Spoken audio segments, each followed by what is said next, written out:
So good morning, everyone. We're going to call this meeting of the TRPA Governing Board to order. The date is Wednesday, January 24th, 2024.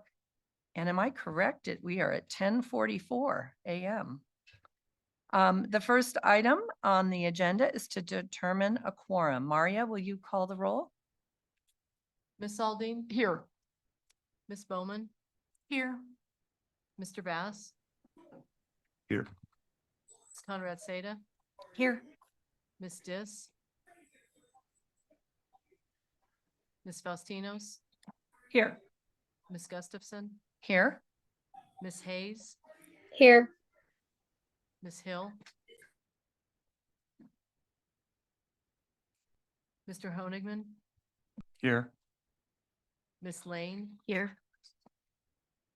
Ms. Loomer? Here. Mr. Rice? Here.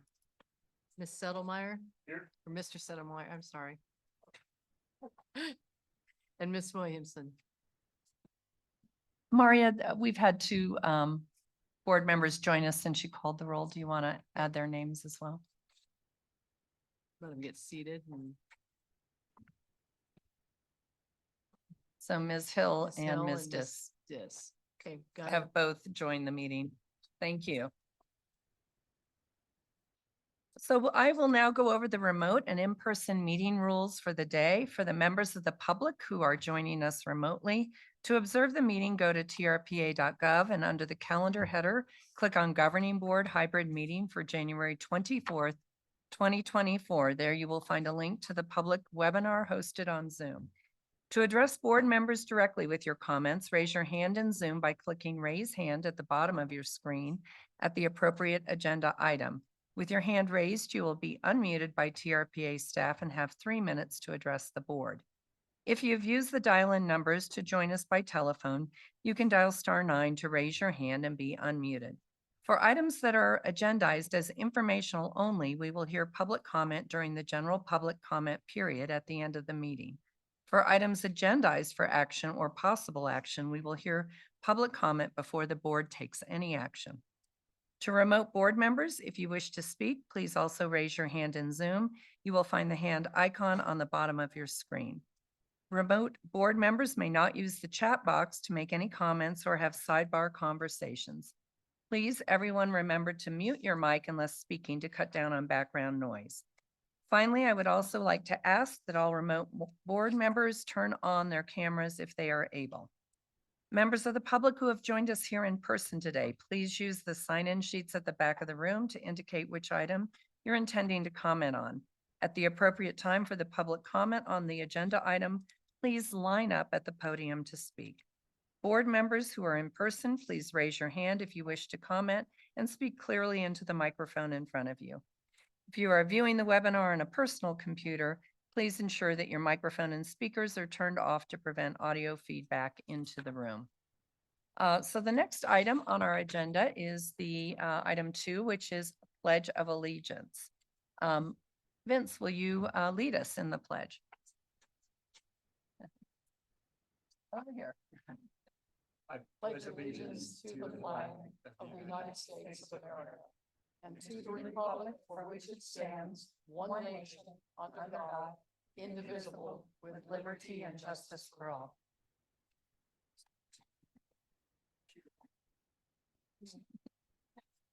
Okay, with that, we'll move on to agenda item number 3. This is approval of the agenda. Staff, are there any changes?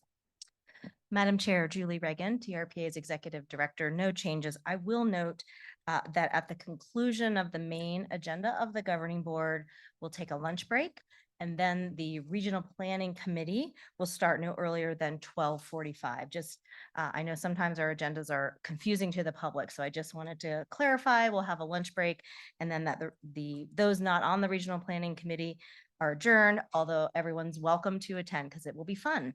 So that is the order of the day. Thank you. Are there any objections from the board about the agenda? Otherwise, we will deem the agenda approved. I'm seeing nodding, so we will deem the agenda approved as posted and move on to item number 4, approval of minutes. This is Agenda Item 4, approval of minutes. We have a draft set of minutes from December 13th, 2023 on page 33 of our packets. Does any member of the committee wish to make a change? If not, I'd entertain a motion to approve the minutes as presented or as amended. So moved. Thank you, Ms. Hill. All those in favor? Aye. And I will abstain. I was not present. Okay. So we have 2 abstentions and approval of those minutes. So the motion passes. We'll move on now to item number 5, TRPA consent calendar. There are 5 items on consent, 2 of which were reviewed by the Operations and Governance Committee, and 3 of which were reviewed by any committee.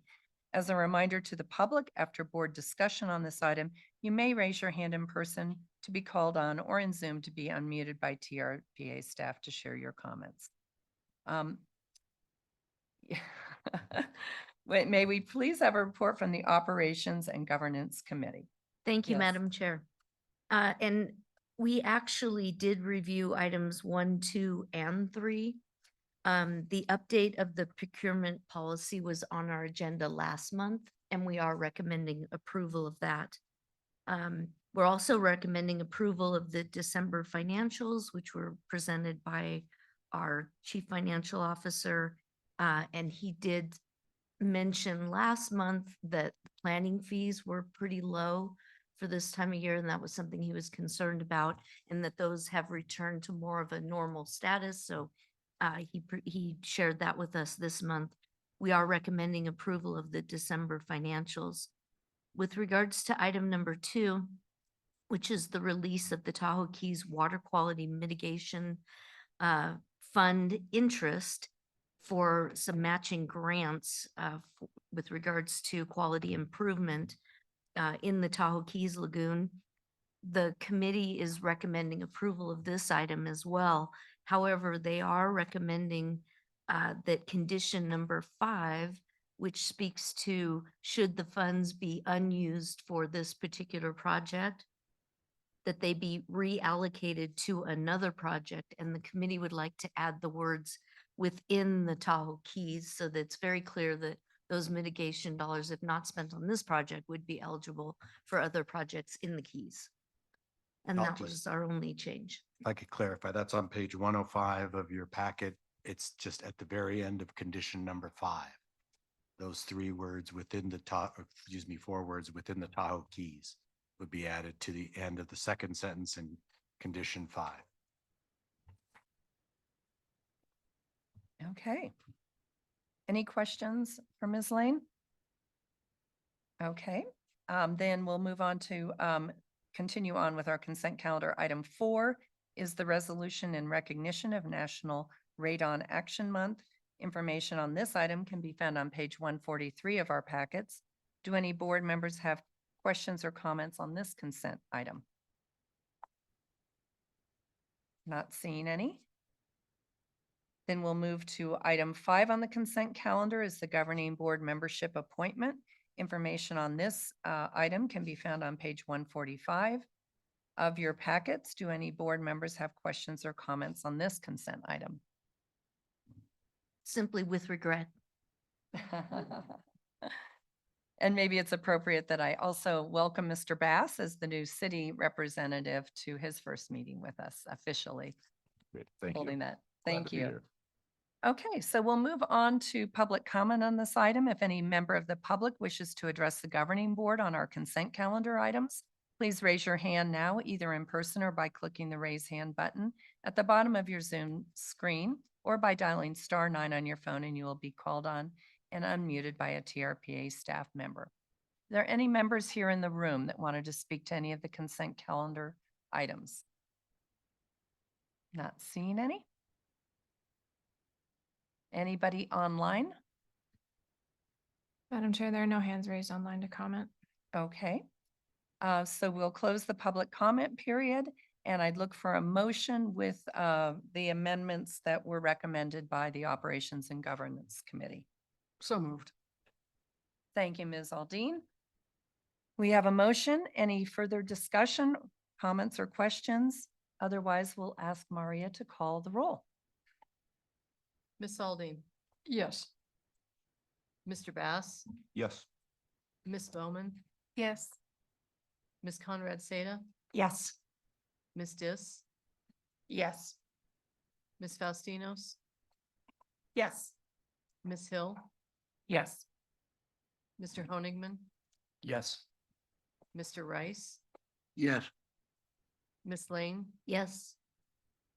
Mr. Settlemyre? Yeah. Ms. Loomer? Yes. Ms. Williamson? Yes.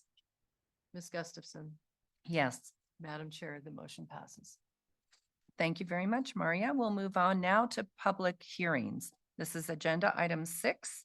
It's discussion and possible action on implementation or modification of the VMT Trigger Regional Plan Goals and Policies DP-5, DP-5.4B that guide adaptive management towards transportation and sustainable communities threshold standard 1, TSC 1. Information on this item can be found on page 149. As a reminder to the public, after the staff presentation and board discussion on this item, we will hear public comment. And I believe we've received a number of written public comments that have been distributed to all the board members on this. So I'm going to turn it over now. Julie, did you want to lead us or go right to Dan? Madam Chair, Julie Reagan here. We will have Dan do the presentation and then I will wrap up after he concludes. Thank you. Thank you, Madam Chair, members of the board. My name is Dan Segan, TRPA staff for the record. Next slide, please. So it's my distinct pleasure to present to you today on VMT and our VMT threshold and associated adaptive management system. I hope you'll indulge me because I'm going to give a little bit of background on it and maybe more than I normally would because I know there's been so much turnover in the board since we actually adopted this standard. So it was adopted in April of 21. Less than half of you sat on the board at that time. And then during development of the funding strategy, we were just over half. So I'm going to give a brief overview that provides context for today's discussion. So VMT is vehicle miles traveled, which is basically the amount that all of us drive on any given day in our region. So Tahoe is fairly unique. We have been concerned about driving in the basin for the better part of 45 years now as one of our original threshold standards, originally motivated by concerns over NOx emissions. So cars today are 99% cleaner, which means for every mile that you drive, you're emitting only 1% of the NOx that we were in 1980 when we first developed the standard. And we also have a better understanding of the drivers of lake clarity. We place less emphasis on the algal growth component of it now and more emphasis on fine sediment particles that reach the lake. So in 2020 and 2021, we started to think about updating the threshold standard. We started with a process of, if we care about VMT now, why is it that we care about VMT? And we really landed on 3 things that we think VMT speaks to within our region and our ongoing concerns and goals for our regional plan. And those concerns are promoting mobility, reducing greenhouse gas emissions, and reducing dependence on the private automobile. The last actually dates back all the way to the Bi-State Compact and its direction to the agency. Next slide, please. So as part of the threshold update process, we also had an in-depth discussion and analysis of what's the best way to actually measure our progress on each of those 3 goals. And what we landed on was reducing daily VMT per capita. And daily VMT per capita is basically just the amount that each of us individually drive in the basin each day. And we said we wanted to consider all travelers within our region, residents, tourists, commuters, and we wanted to reduce the amount that all of them drive. And so we did some calculations for how much they were driving in 2018. And the average person in the region in a day drove about 12.5 miles a day. And what we analyzed was implementation of the RTP, specifically the constrained list in the RTP, and our land use policies.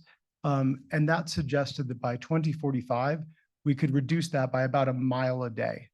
And that became the goal that we adopted within the threshold standard. Next slide, please. So how do you actually reduce VMT per capita? Next slide. And there's really two ways that you do that. We do that through land use policy, primarily implemented through the regional plan, and transportation policy. So when I say land use policy, what are we talking about? So we're talking about many of the things that have come before you, such as affordable housing. How do we promote a mix of uses in our region? How do we promote infill development? So all of these are associated with people driving less and choosing other modes to get to the places that they need to be. It's putting people closer. And ideally, and one of the unique things about TRPA is that we do land use policy and transportation policy. Next slide, please. So the other set of things that we're talking about doing are all contained in the regional transportation plan. And we're talking about here parking management strategies. We're talking about providing walkable, bikeable areas. We're talking about incentive programs for people not to drive their cars. And ideally, what you're doing with these two is coordinating both together. That's how you maximize your benefit. So when you put more people in places where they have the opportunity to choose not to drive, you get maximum benefit from the coordination of these two policies. And that's the goal that we're trying to do here. Next slide, please. Of course, these things don't come for free, and implementing the regional transportation plan is not something that we can just snap our fingers and hopes happens. It takes money. And this is a slide derived from the regional transportation plan, the last one we approved. And at the time, it estimated that there was about a $20 million annual funding gap for implementation of the programs and policies that we needed to achieve this threshold standard.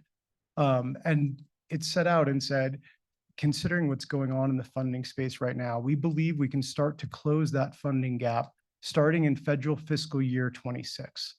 And the forecast that we included on reaching that threshold standard, reducing the amount that each of us drive by 1 mile a day, took into account closing that funding gap.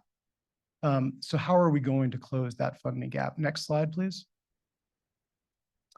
So when the board adopted it, you didn't just sort of take our word that we would close that funding gap or implement any of these programs and policies. We, along with many partners who contributed to the update of the threshold standard, designed a robust adaptive management framework that includes 3 primary elements. Those are independent guidance, there are milestones to check our progress as we're moving along this path. And finally, there are triggered responses if we don't hit those milestones. And I'll talk through each individually. Next slide, please. So the first was the development of an independent advisory body that would synthesize the data from the transportation and land use space each year and provide recommendations to you and those designing the RTP on how to better accelerate facilitation of our goals. So we had the first meeting of that independent advisory body looking at the new set of transportation metrics last Friday, the 19th. They will meet 2 to 3 more times before delivering a report to you on recommendations for what we do next within that space. Next slide, please. The second is a set of milestones and adaptive management responses. So that technical advisory group is preparing something that we call the Regional Transportation Plan Sustainable Community Strategy Report, which is basically a synthesis of everything that's gone on and recommendations for how those should be included in our regional transportation plan / sustainable community strategy. We also have a set of milestones, and the milestones that include adaptive management responses are highlighted here in blue. So not every milestone has an adaptive management response. Some we're just trying to check. We haven't built in or baked in an automatic response for every one of those. But we do have at regular intervals, 2024, 2028, 2032, where we trigger things to happen if we're not hitting our overall goals. Next slide, please.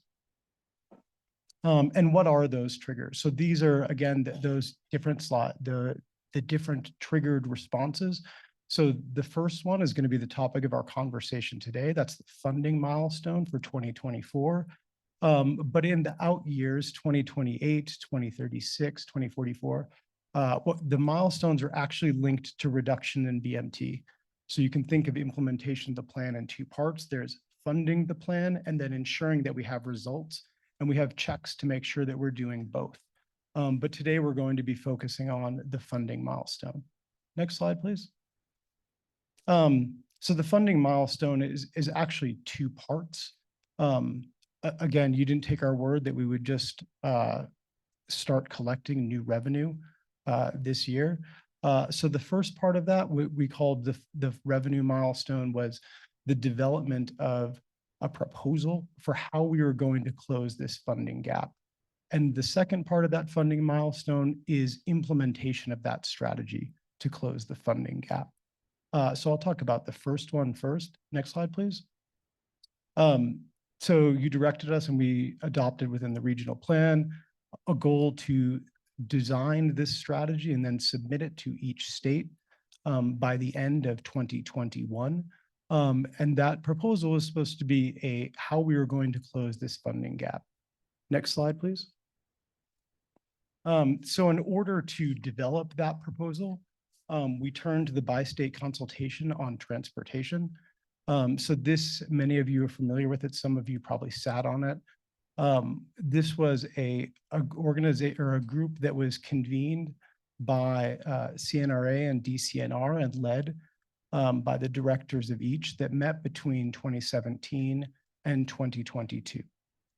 So after the adoption of the threshold standard, the bi-state consultation was reconvened to evaluate funding strategies for how we would meet and how we would close the gap in RTP funding.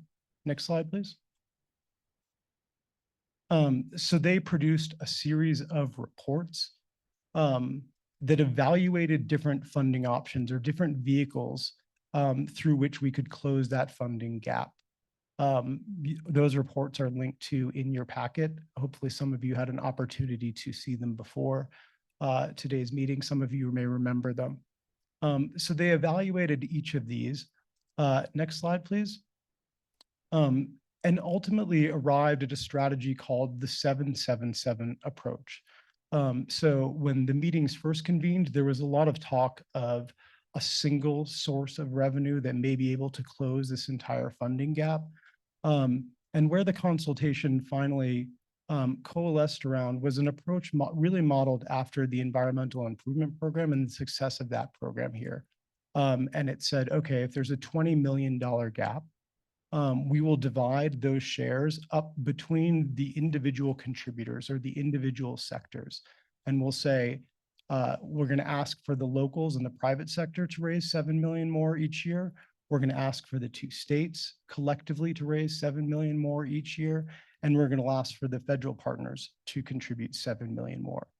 And if all the partners come to the table, with that, we would close the funding gap. We'd actually raise 21 million a year.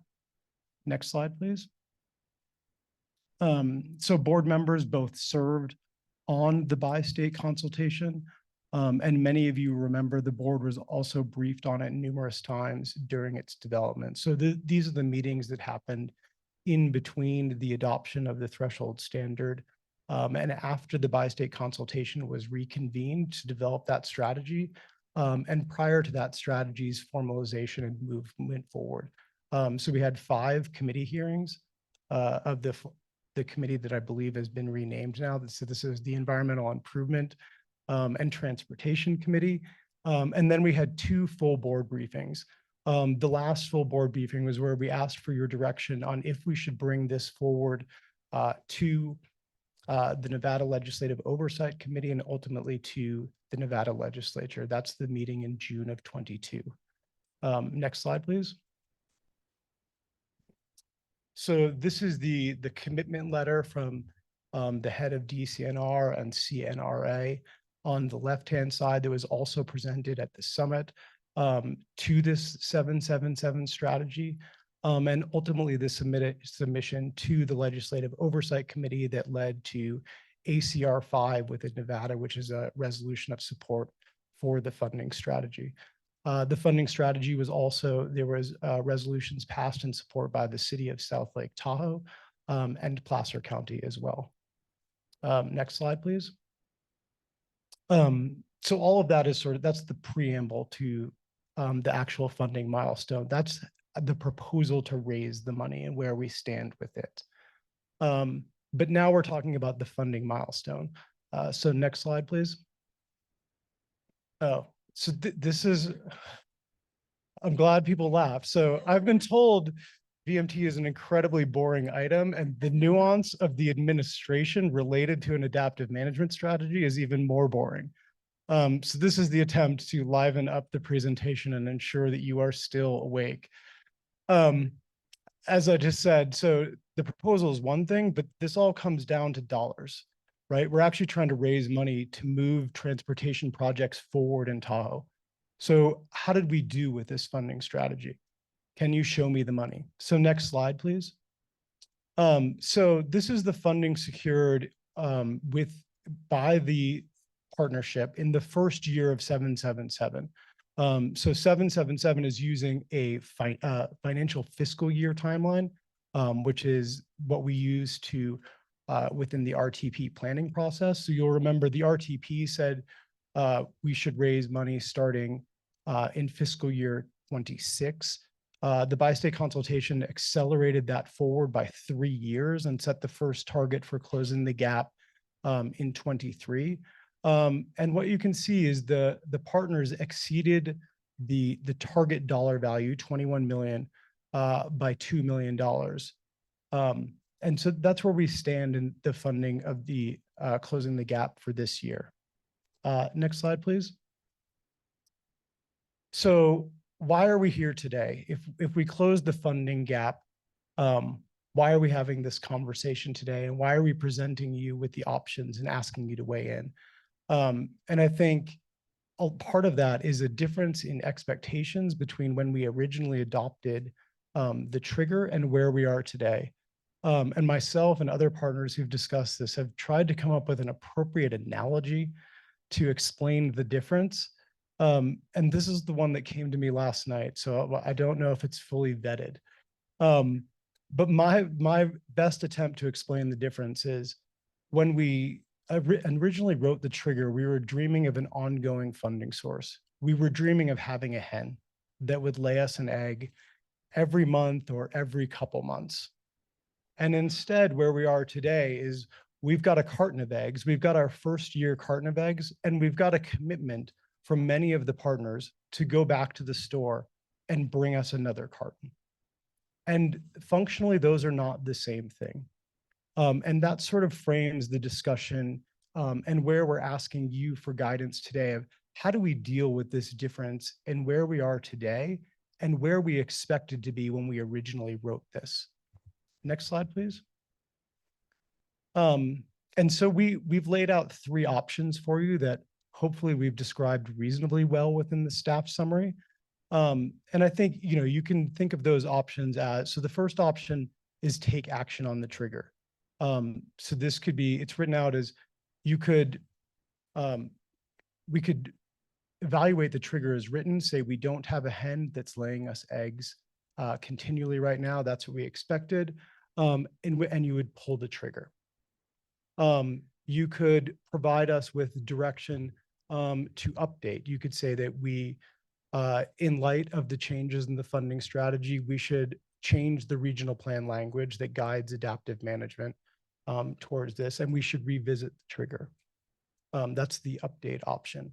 And then finally, there's a reconsider option. So you could say, given the success right now, we don't want to make a decision on this right now. We haven't changed our overall ongoing revenue strategy. And we'd like to push out this a year or 2 years into the future, making this decision because we have the money in hand today. And there's probably a myriad of other options that are sort of somewhere along the spectrum or in between any of these that you could come up with. But that's sort of my framing. So I will pass it back over to the chair or to Julie, and we'd be happy to answer any questions. Great. Thank you, Dan. Julie Reagan, TRPA Executive Director. I want to thank Dan for breaking this down as simply as he did, because this is a really complex area that we are going to wrestle with together. And I wanted to give a little more context before we hear from you.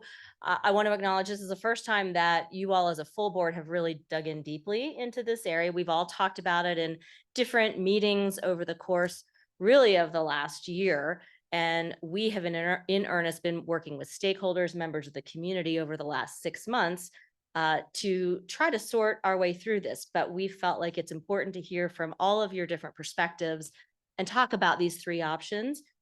We do sometimes, as you know, bring you one recommendation. And as a team, we hashed that out and said we'd really rather go through each of these because each of them have merit on their own.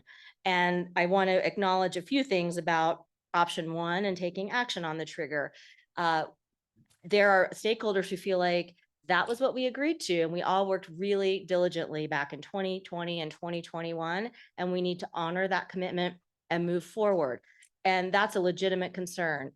Number 2, on the update, there are other members of the community and stakeholders that say, you know what, after we adopted that standard in April 2021, we came back in late 21 and 2022 and embraced this new model of 777 because we discovered there was no one feasible mechanism of collecting ongoing transportation revenue at the time. So we pivoted. Hindsight is perfect, as you all know. It would have been nice in 2022 to bring back an amendment to fix this in the regional plan, but that didn't happen for lots of reasons. As I said, it's easy to look back now and say, oh, we should have done that, but there were reasons at the time that it didn't happen. So that's update option number 2. And I want to acknowledge the 2 states in the 777 work that, I mean, think of the span of time, which is also a challenge. Dan mentioned more than half of you weren't even on the governing board in 2021 when that standard was adopted. And then roughly just a little over half of you were on the board when we went into the 777 framework. And that work of the 2 states and the leadership spanned multiple governor's administrations. We started under Governor Brown's administration with Secretary John Laird at the time, and Brad Kroll under Governor Sandoval's administration in Nevada. Then, of course, we went into Governor Newsom's administration, and Secretary Wade Crowfoot really picked up the mantle and got a lot of steam on the 777. And then we went through Governor Sisolak's administration and Governor Lombardo's administration. So this is spanning like many years of high level support to accelerate investment in transportation and getting that support for all sectors, local, private, state, and federal, has been quite Herculean. So I really want to thank the states for that leadership and acknowledge that means a lot in your deliberation. And then option 3, in terms of reconsideration, one thing I wanted to emphasize, as you know, we have already kicked off the update of our regional transportation plan, and that will be going on through this year, 2024. You'll be hearing that in 2025, and we'll be adopting all sorts of policy updates as part of that giant package. And if you were to reconsider this trigger as part of that, there's a rationale for that because we'll be recasting all the projects that consist of the regional transportation plan, which is a $2.5 billion investment in the so-called constrained list. And so that was another element to consider in terms of the rationale. So there's 3 good options, and we thought it'd be better to have a discussion among you, and then we can certainly bring this back once we get a better sense of some of the ideas that you all have, because we know that you also have some other ideas that might want to be shared. So, Madam Chair, I appreciate the chance to share those Okay. thoughts. And I just had one technical question for you, Julie. In the RTB, do we then look back at where we're at with VMT? Because we know traffic counts are down. That is one part of the complexity of establishing VMT. Am I correct? That's correct. So at the first meeting of the Technical Advisory Committee, they reviewed transit data from the last 4 years. At the next one, they're going to review VMT data. So where do we see that new number? Because So you'll as see, a casual user and policymaker, I think we're probably below where we were 4 years ago I think that's because probably, of all the transit systems we're going to talk about. Yeah. And I think that's a reasonable expectation. So in the new VMT standard, we said we'd use a 3-year running average of VMT. 3-year run. So we've seen 2 years of those numbers. So the first is very COVID impacted, so there it's far down. So I think you'd expect the 3-year running average to be down. And I think part of the challenge of the technical advisory committee is ascertaining the extent to which COVID related impacts are dragging down that number versus changes within the transit system or overall transportation patterns within our region. Okay. But Thank you you. will see that, sorry, that report is due to you in the second quarter of this year. So Okay. you'll see it at latest by June. Okay. Yes. And I know, Ashley, you wanted to weigh in, but let's go to technical questions. I apologize right now. So Dan, isn't this a little bit premature? I mean, we haven't received the findings from the technical advisory group, right? But we're expected to take action, select one of these 3 options, right, at today's meeting? And sorry, John. There's 2 different tracks here. The technical advisory group is responsible for providing guidance related to transportation and land use policy. And the funding trigger was separate from that. So it's not going through that sort of process. But doesn't the work of the advisory group inform our decisions with respect to projects that need to be undertaken in order to reduce VMT per capita? I mean, there is a correlation, right? There's a nexus between their work and ours. 100% there's a nexus. I think we're separating out the funding discussion from that, how much money will be available for those projects from the which projects should you be implementing and what types of projects should you be focusing on. Okay, but that's the chicken and egg scenario that you illustrated for us, right? Which comes first? Do we determine what projects are essential and then look for the funding? Or do we look for funding hoping that we can do more than we have scheduled for implementation? And in our infinite wisdom, and I can say our because you were on the board at the time we adopted You this. must have been absent from that meeting. Let the record show Shelley was not there when we decided that. But we put the funding discussion first in this context. Can I continue? Can or I just Can I focus just on the answer technical another clarification? question? And first, one thing, it's an iterative process. So you have your funding discussions as you're having which projects are being promoted so that, they're informing each other. I just wanted to clarify, Shelley, that we are not agendized today for any particular action. We're agendized for direction. So if the board wants to take any particular action, we'll have to bring something back either next month or some point in the future. Well, I'm looking at the agenda and it's not just discussion, it's action. So Yes. was that a misstatement on our agenda? No, if you look at, excuse me, An action to select. which On of the three staff options. recommendation. yeah, Yeah, Okay. discussion, well, that's- possible direction on implementation. So the action is direction. direction, right? But some of those possible options, might be informed by some of the findings of the technical advisory group, possibly. Yes. So, okay, so we're still in technical questions. Yeah, if that's okay. We Sure. just do technical questions and we can get into policy. One comment, I had a bit of a response because I don't know that it was clear enough. Having served on the bi-state, we knew that really the number that if we were aspirational to the RTP, we needed to raise 40 million a year. 20 million was the decision. And to your point, as projects come forward, we would assume we need more. Actually, I would assume we need more. And I think that's what we're, need to be aiming for as well. But Can I just clarify with regard to Cindy? So the 20 million was the amount that we wrote into the RTP and analyzed for attainment of the VMT target. There are still a number of other projects, as Cindy referenced, which would be above and beyond what was necessary just to attain the threshold standard. So 20 million should be thought of as the minimum needed to close minimum, that gap. right. So it's not a matter of, gee, we're not going to need that much because we've taken that project off the list. In fact, there might be much more. Okay. Ms. Williamson had a question and then Ms. Hill. Thank you, and Madam Mr. Chair. Settlemeyer. And I appreciate that you laid out options with your hen analogy. That was some nice punning happening throughout the presentation. I have two questions. My first is on what page am I in? I actually don't know that these have page numbers. 2 of 14, I think, of the staff report. The staff says the impact of the change would make it harder for large projects, even those that contribute to attainment of TSC 1 to go forward. Just a little more context there, for no net unmitigated VMT. Which projects, how hard? Didn't we just do this for the event center? Like, how big of a barrier is this really? Is this not really what we should be aiming towards?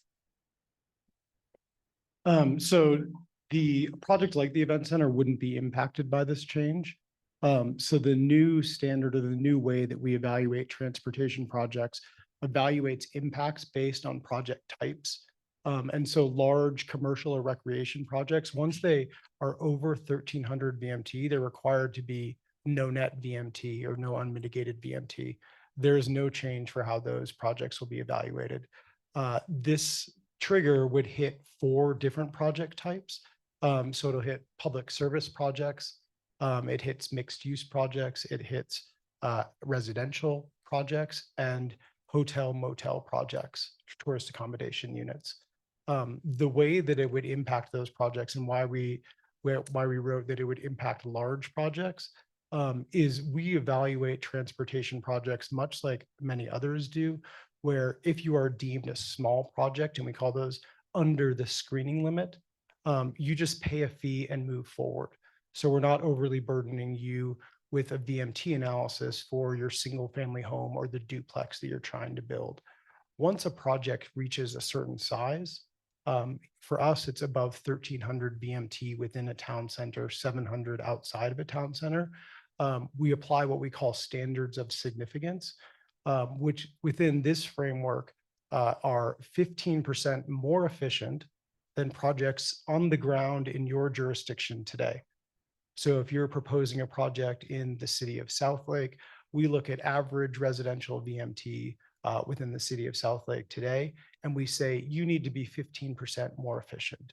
And you can achieve that by locating your project in a low VMT area or by incorporating a suite of mitigation actions into your project. So you could, if you're an employer, it could be things like bike racks or showers for your employees or shuttle service, paid parking. What this would do is it would say, rather than saying larger projects need to be more efficient, they need to meet the no net standard, which puts a lot of pressure on those projects, primarily probably to reduce in size in order to get under that number. So if you had proposed a project to us in a zone and you are over 1,300 and you were trying to develop, let's say 25 residential units, you would probably look at the math and say, okay, I could do 23 and get under the screening limit. Then I'd be considered a small project. So we think it would put a lot of pressure on projects to come in below and be smaller. Does that? Yeah, that helps. Thank you Okay. for that answer. Madam Chair, if I may, one more question. This is on sort of the definition of that word ongoing, right? Oh, the lawyer in me has fun with that. Yeah, I know. So I think that's sort of at the heart of where we're at, right? So you had mentioned, Dan, in your presentation that we did have some commitments from folks going forward, and huge congrats to those that met it last year. What are those commitments? How firm are they? What are they and how firm? Because I think what we're trying to figure out is the definition of ongoing. And if you have states only able at this point to commit for a year, I understand a reasonable argument that that's not ongoing, but I'd like to know sort of the concreteness of some of those going forward. So it varies. So the Nevada legislature is committed to supporting the strategy, whether that translates within state government to actually providing those funds every year. I think that's the decision we're putting back on you as a board member to evaluate the extent to which those are. So some of the commitments, to your right, Cindy and Placer County, there are ongoing revenue streams that some of the locals have already dedicated. So you can actually dig down if we want to go way deep into the weeds here, you can start to parse out the 23 million by the parts that we would expect to be ongoing because they're linked to things like TOT, and other parts which we think are non-ongoing funding sources. We currently have, sorry, did you want to go? I was just going to jump in and just offer up on page 154 in the packet. We have a detailed list. I don't know if that's where you were going, Dan, but it might be helpful just for the board to look at those shares. And so we've listed out what's inside that 23 million. And so if you look within the federal share, let's say, there are congressionally designated spending and funding, which AKA earmarks in that number. We've been very successful in getting earmarks in the last several years. So is that ongoing or not? I think there was question around that, and maybe there's not an ongoing guaranteed source there. But if you jump down into the local sector, there's transient occupancy tax monies, and Placer County is a good example of that. The city of South Lake Tahoe or local governments have really stepped up to put more money into microtransit and transit operations with some ongoing sources. So it's a mix, and that I think absolutely, Vice Chair, you have hit it. We never really defined ongoing at the time, but that is at the heart of the conversation. Thank you. Mr. Settlemyer and then Ms. Hill. Appreciate the opportunity, James Settlemyer, for the record. I'll try my best to focus on the concept of the technical part. But I'm not sure which technical part, whether it be the concept of VMT or whether it be technical discussion of funding. So I'm going to try to just focus at this point in time on the concept of VMT. When this began back in 1982, when we collected the data, my memory serves me right, it was more about the discussion of concept of the total number of vehicles within the basin. And that's where you had individuals coming forth and discussing the concept of actually having a basin entry fee, feeling that that fee economically would reduce the number of vehicles within the basin. Whereas right now, I think our change in data is more aimed at the concept of vehicle miles traveled. Or am I incorrect? I was kind of asking you that question. Has the information that we're gathering changed? Because again, if also the other aspect of that is looking at the amount of noxious fumes that are within the basin in order to try to help environmentally, the technology has changed so much since 1982 on the very vehicles that we drive that has to have been reduced. So I'm just kind of curious if we have any ability to discuss that, or do we have information on all three dating back to 82, or has it evolved in what we're looking at? So it has evolved in what we're looking at, but in a slightly different way than I think the way you framed it. So we have never tracked the total number of vehicles. We've always, even dating back to 1982, we've been tracking how much or how far each of those vehicles drives. And those were really motivated by concerns about the emissions from those vehicles. So at the time, it was about NOx emissions and additional nitrogen loading to the lake that was causing algal growth. And as you mentioned, when we reviewed the evidence related to that 40 years later, there is a far weaker link because of the reduction in tailpipe emissions. And NOx wasn't the primary concern anymore. So we switched from tracking the total amount of VMT within the region, which was sometimes referred to as a hard cap of, we want less than 1.5 million a day, to tracking how much each of us drives. And part of the reason we went to the framework around each of us is with the old VMT standard tracking the total number, the thing that it best tracked with was not transit service or walking and biking, but it was visitation basically. And when we saw hotel motel occupancy go up, we saw VMT go up. And when we saw them go down in periods of recession, we saw VMT go down. And so we landed on VMT per capita as something that would be far more responsive, not to just the number of people, but to the actual travel decisions and travel behavior of those individuals. I appreciate the information. If I could follow up with that, it would be interesting to reach out to Caltrans and NDOT, because both of them do have vehicle counts within the basin for a very long period of time. And it would be interesting to try to correlate that data just to get an idea of what's going on. Of course, I think the majority of people still come back to the major focus of just reducing the amount of people or the amount of traffic within the basin as we all drive around and wish there was a lot less people on the road, at least when we're on the road. But that just may be anecdotal. Thank you for that opportunity to clarify that information. Great. I think I skipped over Ms. Lane. I should just go around the room because it seems like everybody's trying to. And Alex is on the screen, so I'll get to her in Yeah, just a minute. thank you, Madam Chair. I did indicate that I had a couple questions to ask, but they've been answered in the course of this discussion, so I'll pass at this point. Okay. Thank you.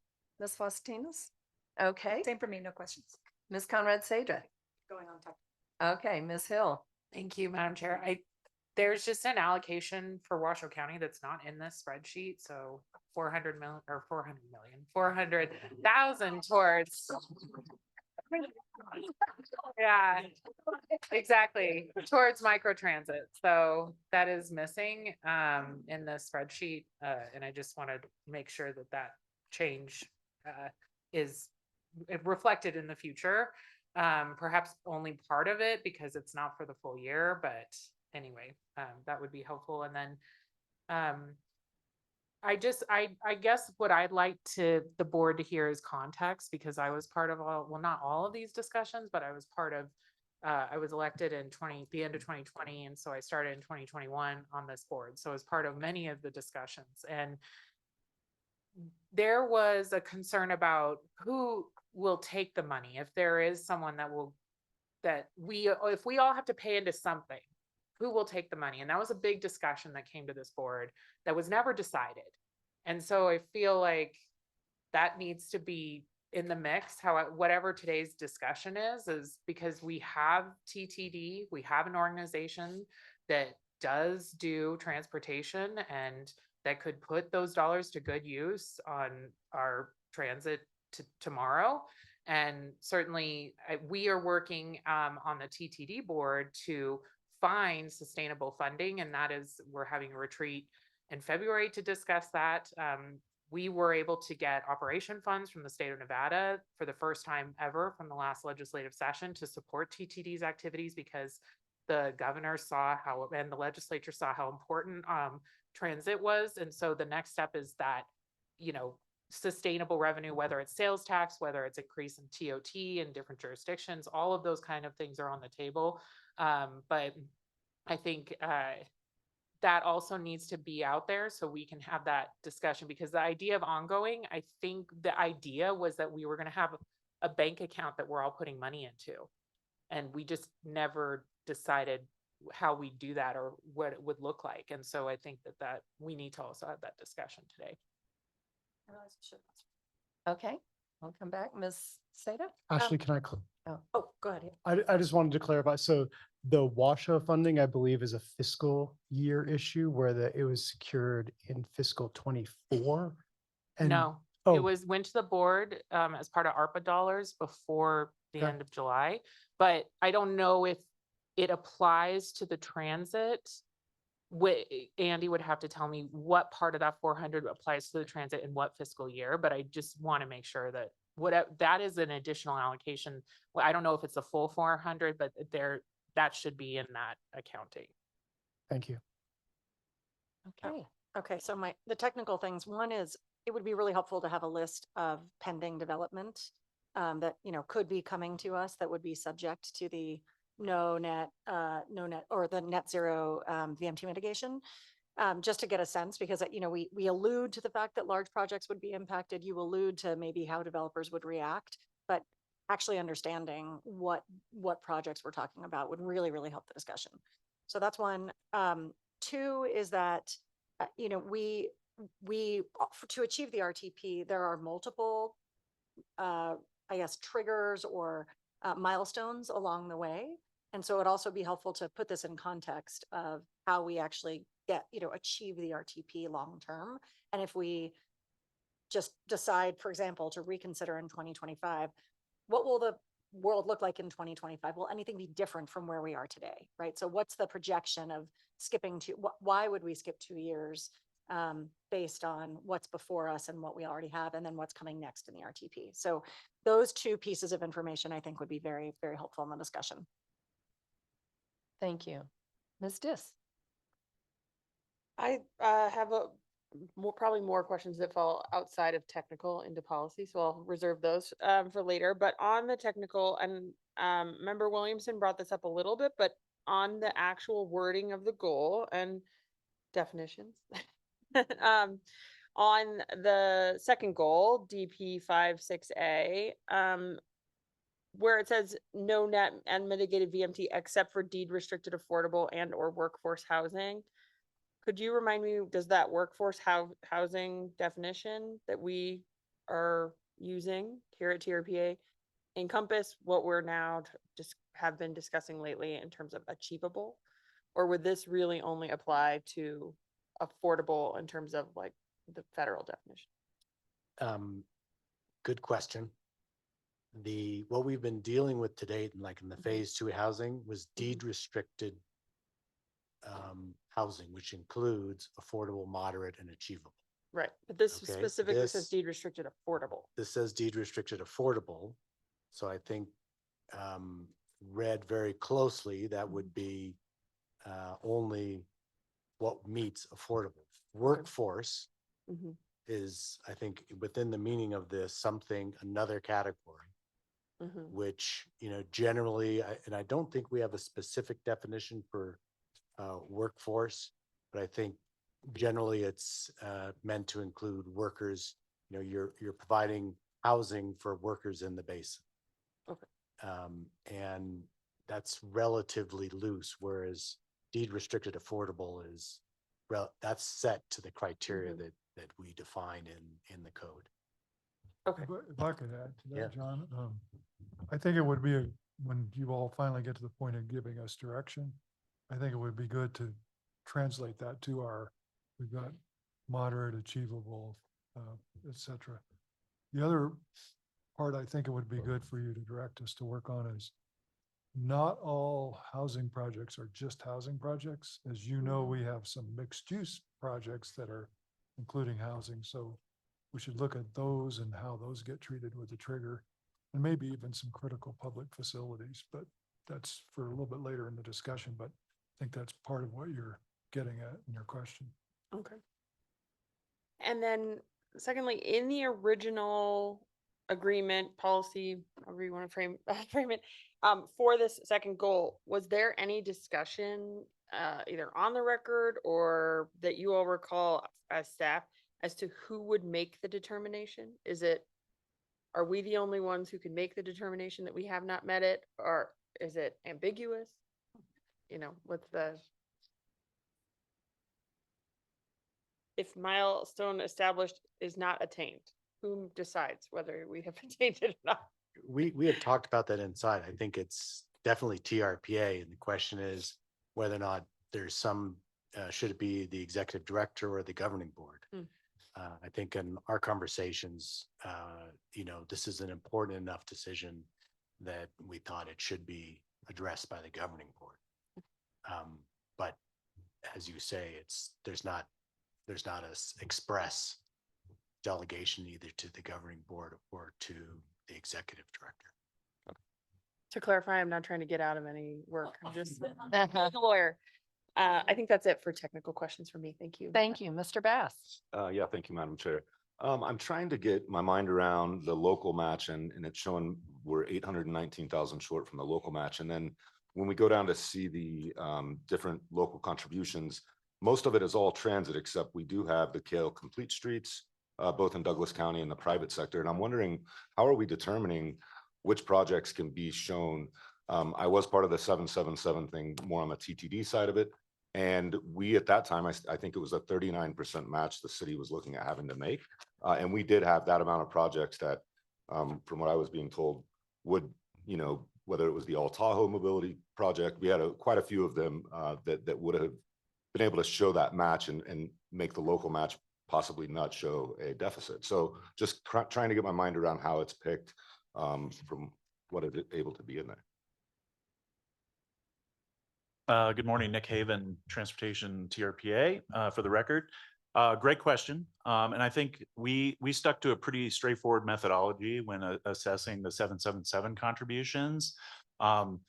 basically, we look at our regional transportation plan, and all the projects, like the projects even you mentioned, are in the regional transportation plan, and we make financial assumptions when we develop our regional transportation plan for very specific funding sources, federal, state, and local, in terms of projections of what we're going to receive. And so that is in addition to the 20,000, which was $20 million a year, which was also a line item in that financial assumption. Okay.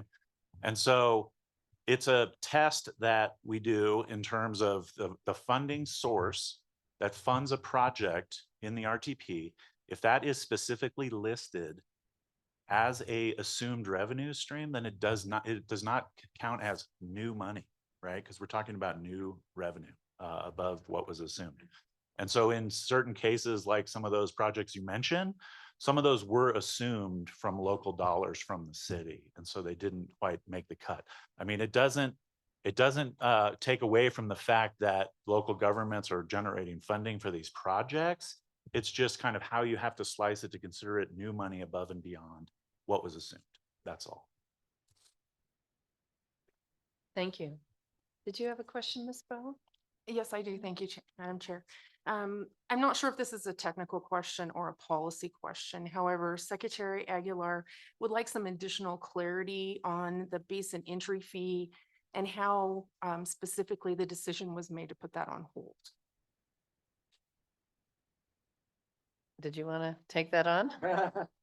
Sure. Thank you. That is an excellent question. This is Julie Reagan, TRPA's Executive Director. I think Director Seldemeyer said it right. This idea has been bandied about since the 1980s. It comes up multiple times a year in our summits and in different conversations. In the context of this conversation around the transportation plan, funding transportation, the bi-state consultation, when we started really working through the various options, we heard very clearly from our two states that the basin entry fee was not a feasible solution at that time. So it really was in our two governors' administrations, going back into Governor Newsom's most recently, and Governor Sisolak. And then we haven't revisited that as this board lately. And so it's ripe for discussion, I'm sure. But I'd also like to have others who were a part of some of those conversations, like our board chair, to join in if there are any additional elements of context. The TTD report that Dan put in the presentation, the One Tahoe study, was really the big catalyst for that conversation, because it did show that as the biggest revenue generator possibility. But there were a lot of policy considerations around equity, access for all, and a lot of concerns on multiple sides of that in terms of the perception of, only the wealthy can come to Lake Tahoe, that really got into the mix of the policy consideration. But perhaps our board chair wants to jump in. No, I think you summarized it well, but I know Ms. Seda, Conrad Seda would like to speak, and then Mr. Settlemeyer. I just wanted to add to what Julie said. We did hear a couple of presentations from a consultant who looked at a few of the options for us. And I was a part of hearing some of those presentations and found them to be somewhat incomplete. They didn't look necessarily at the cost of implementation of any of these policies, where the jobs would accrue for implementing any of them. And so I think we left it at a place where we need to dig in deeper on the cost of implementation of, say, a basin entry fee versus parking fees versus some other types of fees. And thinking about, a parking fee might actually bring more local jobs to Tahoe than a congestion pricing fee. So we need to get back and look at some of those. And I think that's part of what I'll ask for later, is that, whatever we do today, that we recommit to really looking at those policies and looking at the cost and making sure that the benefits accrue here versus somewhere in a middle management offices in one of our capitals. So well said. Mr. Settlemeyer. Thank you, Madam Chair, for letting me speak again. James Summer, I was just following up on the question and comment from Ms. Dis and also from Secretary of State. In my discussions through the legislative process, in a different hat I once wore, the discussion of a basin entry fee is akin to a toll road and is forbidden by the Nevada Constitution. And in my position, even in this position as director, I have taken an oath to uphold that Constitution. So I will be voting no if it goes down that road. Thank you.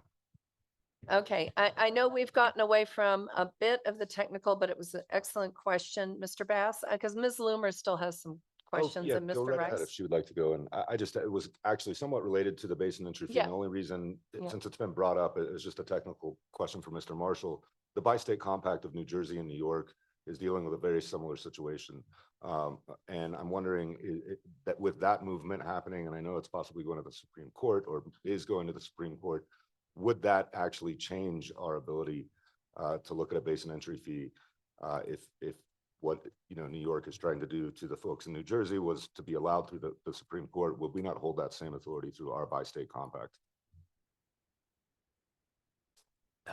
The case that you're referring to has been, the Supreme Court has ruled, and it basically ruled in favor of New Jersey, saying that they, even though that there's no express language regarding how to withdraw, New Jersey could withdraw unilaterally. That principle really goes to how you interpret the words of a compact. And there really, I don't think it provides any particular guidance on the issue of whether or not a toll road is in or consistent or not consistent with state constitutional provisions.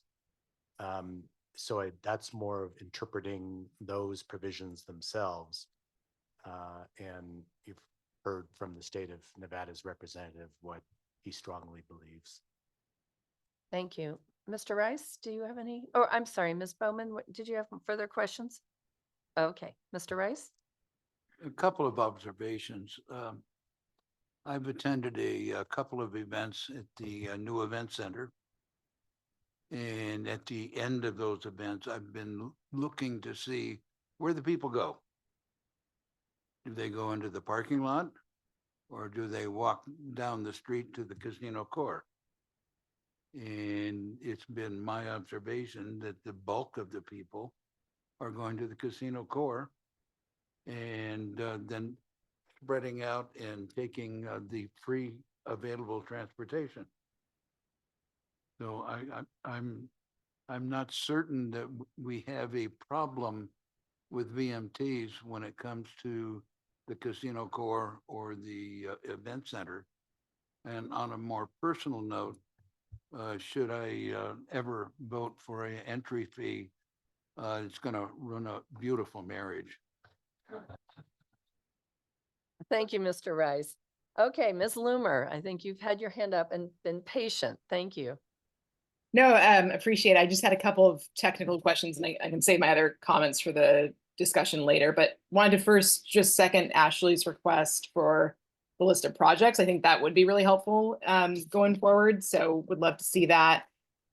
And I was just curious, just because a lot of us are new, myself especially, I'm one of the newest members, so I would like to just understand kind of the history here. And when there was this switch to the 7x7x7 approach, was that brought to the board for approval? Like, did there need to be a bi-state plan amendment for that? Or have there been any other discussions about this since, say like April of 2021 that I could go back and look at the notes for in various board meetings?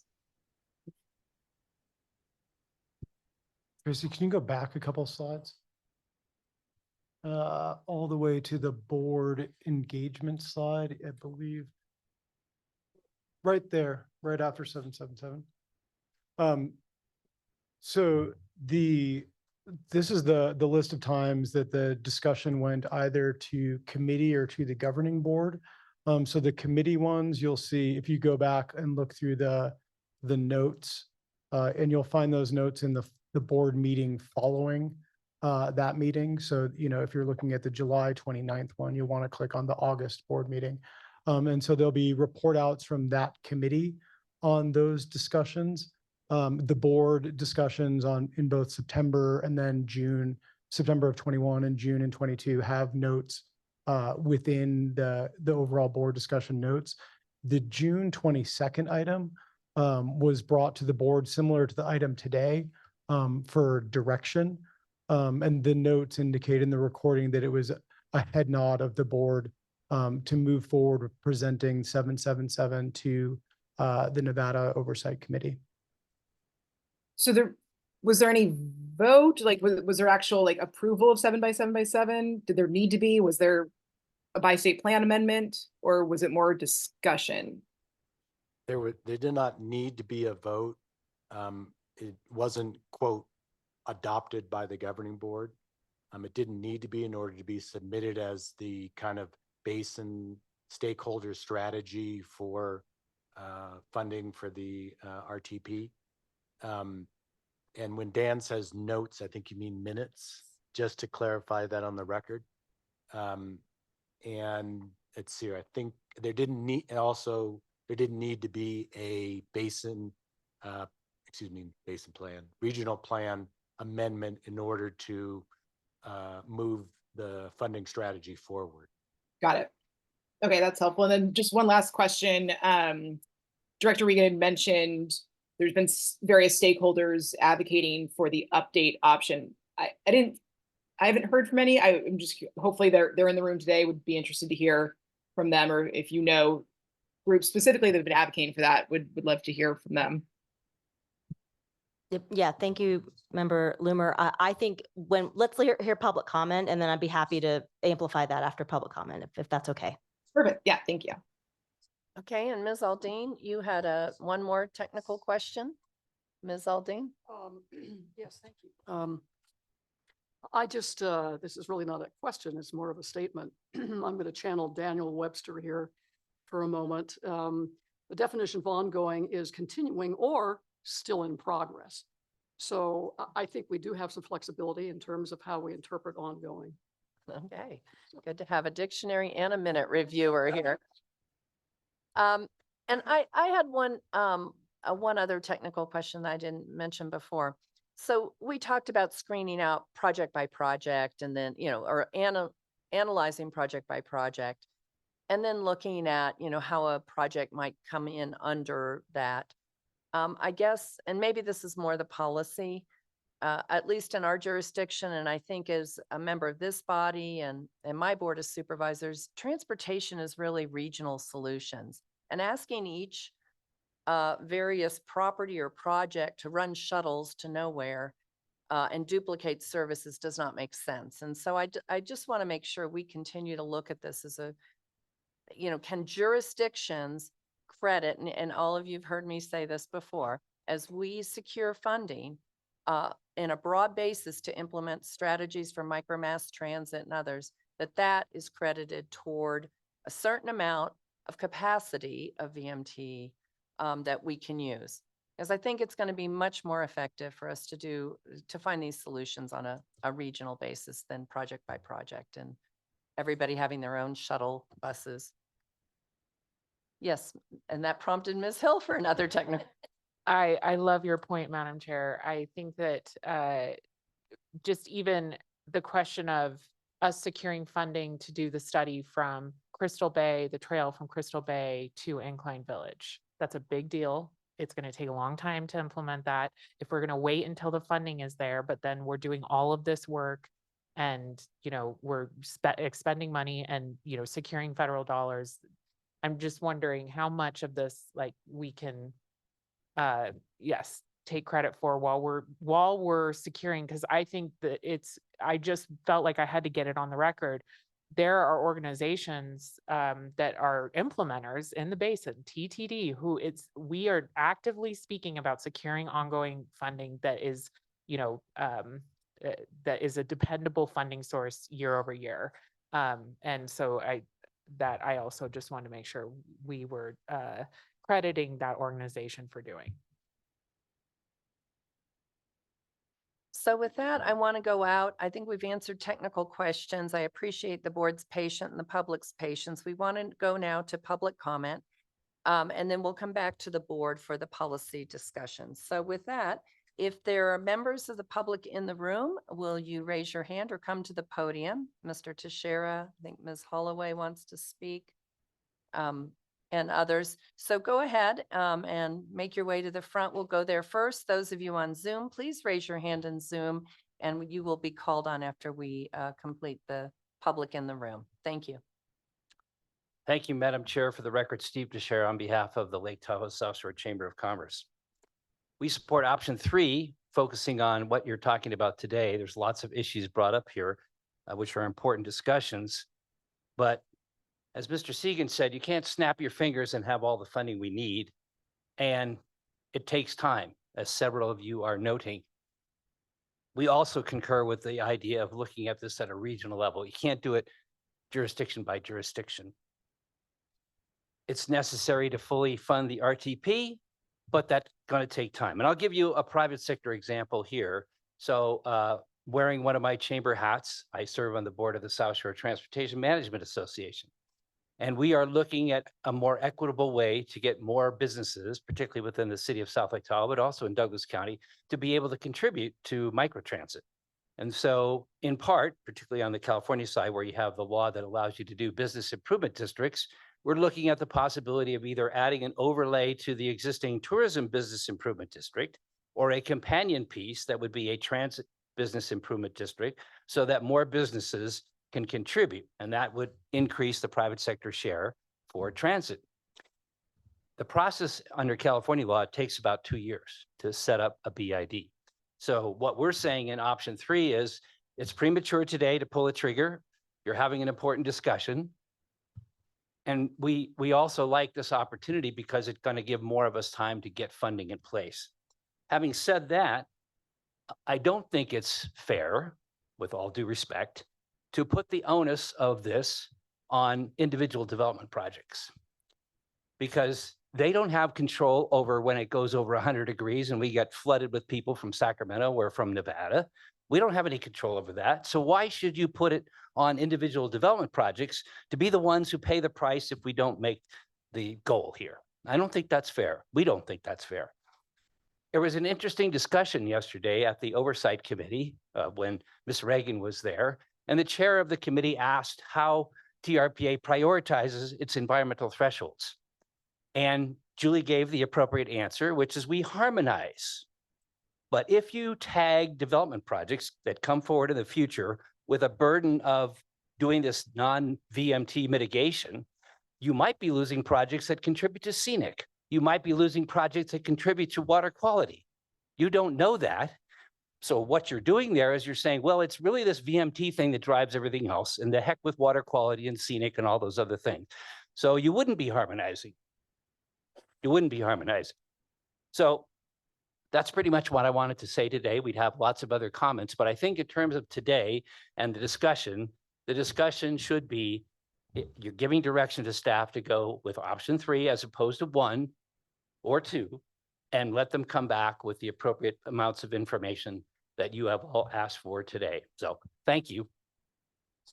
Oh, Steve, if you'll stay at the podium for just a minute, Ms. Aldean has a question for you. So Steve, in my view, option number 2 provides a lot more flexibility. And it, I understand the importance of deadlines in terms of motivating people to move forward, in kind of an expeditious way. But my reading of option 2 is a little more open-ended in terms of looking at other potential strategies for, for funding, for ongoing funding. And it doesn't have, a kind of a 2-year window during which, excuse me, those funding sources have to be identified. So if I may respond, Madam Chair, we'd be fine with option 2. The one we don't want is option 1.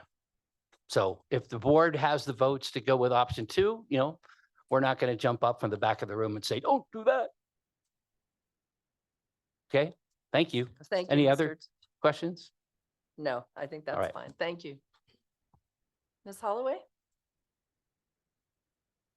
Oh my gosh, it's 12 o'clock. I was going to say good morning, but I'm now going to say good afternoon. Stephanie Holloway, Deputy CEO. Thank you, Madam Chair, members of the board. This topic of VMT is near and dear to my heart as a transportation professional, but also now as the Deputy CEO for Placer County. And Dan, I really appreciate your humor on this because my goal today is to show you the money and to walk through, I think, a bit of a case study of organization that has made a commitment to this 777 model. And really, I think, walk you through some additional money that I think Dan doesn't have on your slides, just kind of walk that through with you. So So today I just kind of want to open with that commitment of Placer County to grow the funding pot to achieve our regional goals around transportation and ultimately environmental benefits. And so highlighting some of those commitments that the board made, Dan elevated some of your board discussions. In parallel with that, the Placer County Board did adopt and support the 777 model shortly before that discussion on June 22nd of 2022. So, tracking with you, supporting you on this mission.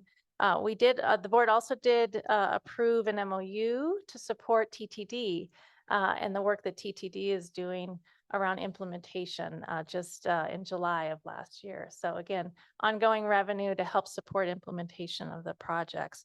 The 2.4 million that's in your packet for Placer County identifies TART Connect and some additional transit funding. As you all know, we are very dedicated to transit in Placer County and on the North Shore. I will say that that number is actually more like 4.7 in TOT that we budget every year for transit priorities.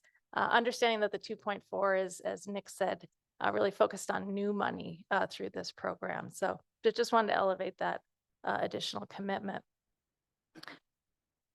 So I want to add a few more numbers to your packet because I do think it is a bit of a small reflection of the actual amount that we commit and the potential with redevelopment projects that is there to advance this. And so just elevating another commitment that the board made with forming a tourism business improvement district. So our T-bid on the North Shore in conjunction and partnership with the North Tahoe Community Alliance, $5 million a year ongoing revenue of TOT is committed to housing and transportation projects. And so just this last year, our board approved $2 million in trail reconstruction. So there's a number of trails on the North Shore that have been built 30 years ago and are in need of reconstruction. So continuing that commitment of what we have.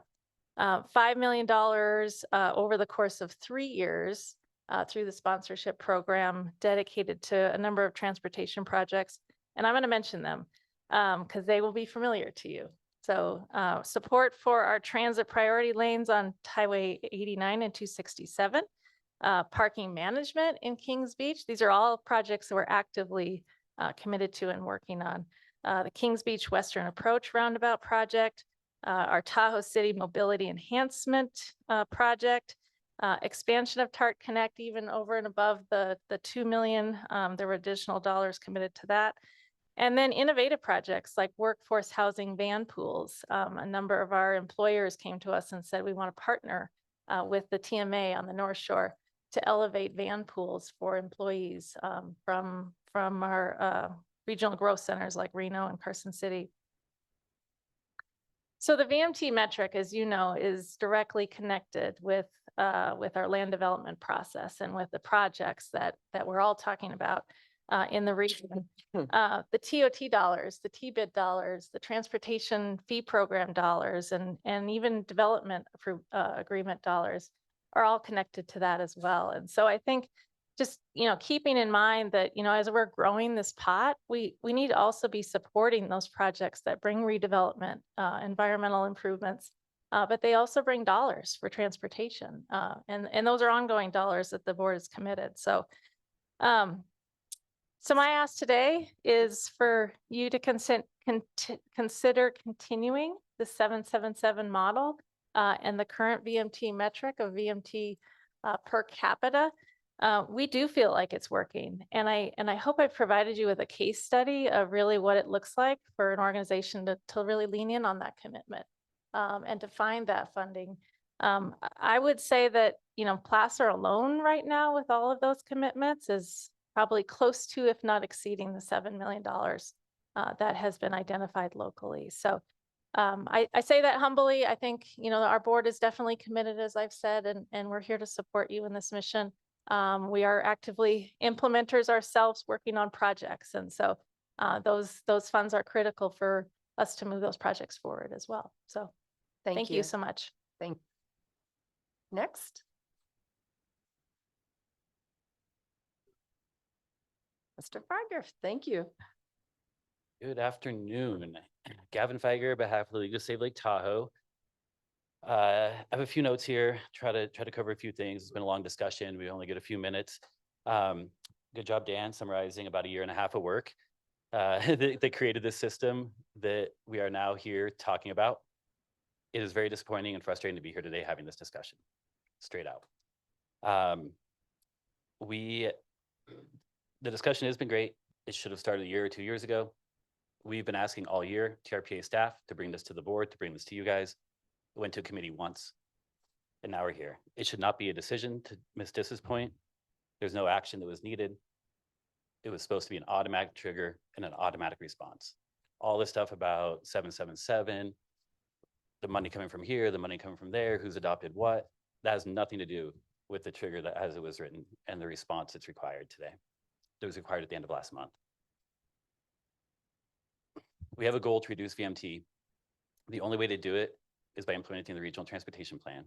The only way to do that is to bring in money. So we have, kudos to some of the locals, been bringing in some good money. It's showing that it is working, that this threat is working. The league, we've been doing our part too, along with Steve on the TMA, a couple $1 million there, probably 3 million by the end of 2024 coming in just for one microtransit service. County's been doing great too. But if you really want to split hairs, 777 is only to fund projects in the Transportation Action Plan for the first 10 years. So like by no accounting have we achieved this goal. It's unfortunate, but it truly is working. And I do think if we'd started having discussions earlier, we'd be farther along. Hindsight is perfect. Let's move forward. We're still committed. The league is still committed to bringing this money in over the next few years, but that doesn't change like this decision or non-decision that's supposed to be happening today. And as Steve mentioned, the funding goal is regional. It's like, while we've done it, we've been more involved on the South Shore, although we've been doing a lot of lobbying too. And we want to be celebrated for that work also. And I think we all should celebrate that we're doing a good job, but that doesn't mean taking our foot off the gas. That means doubling down on what we're doing to make sure it continues to work. The onus isn't on future development. I want to make that clear. The onus is on all of us to be reaching up to our bosses, to our connections, to the people we know. And I know that some of that's happening today and last night. Maybe it's because we have a meeting today about this. So it shows that it is working. So please, option one, that's what's required. That's what's written in the code. That's what we agreed on. That's what we spent a year and a half negotiating in good faith. We all gave a lot of concessions. Most of you were not there. But if this is the case, if a future board can undo all the work of previous board and staff, where does that leave us? So I'll leave you with that thought. Thank you. Thank you, Gavin. Any others yes, Mr. Hasty?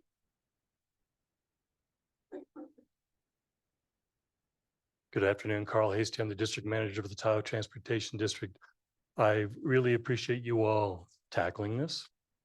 And as you've discussed, it's complicated and it's difficult.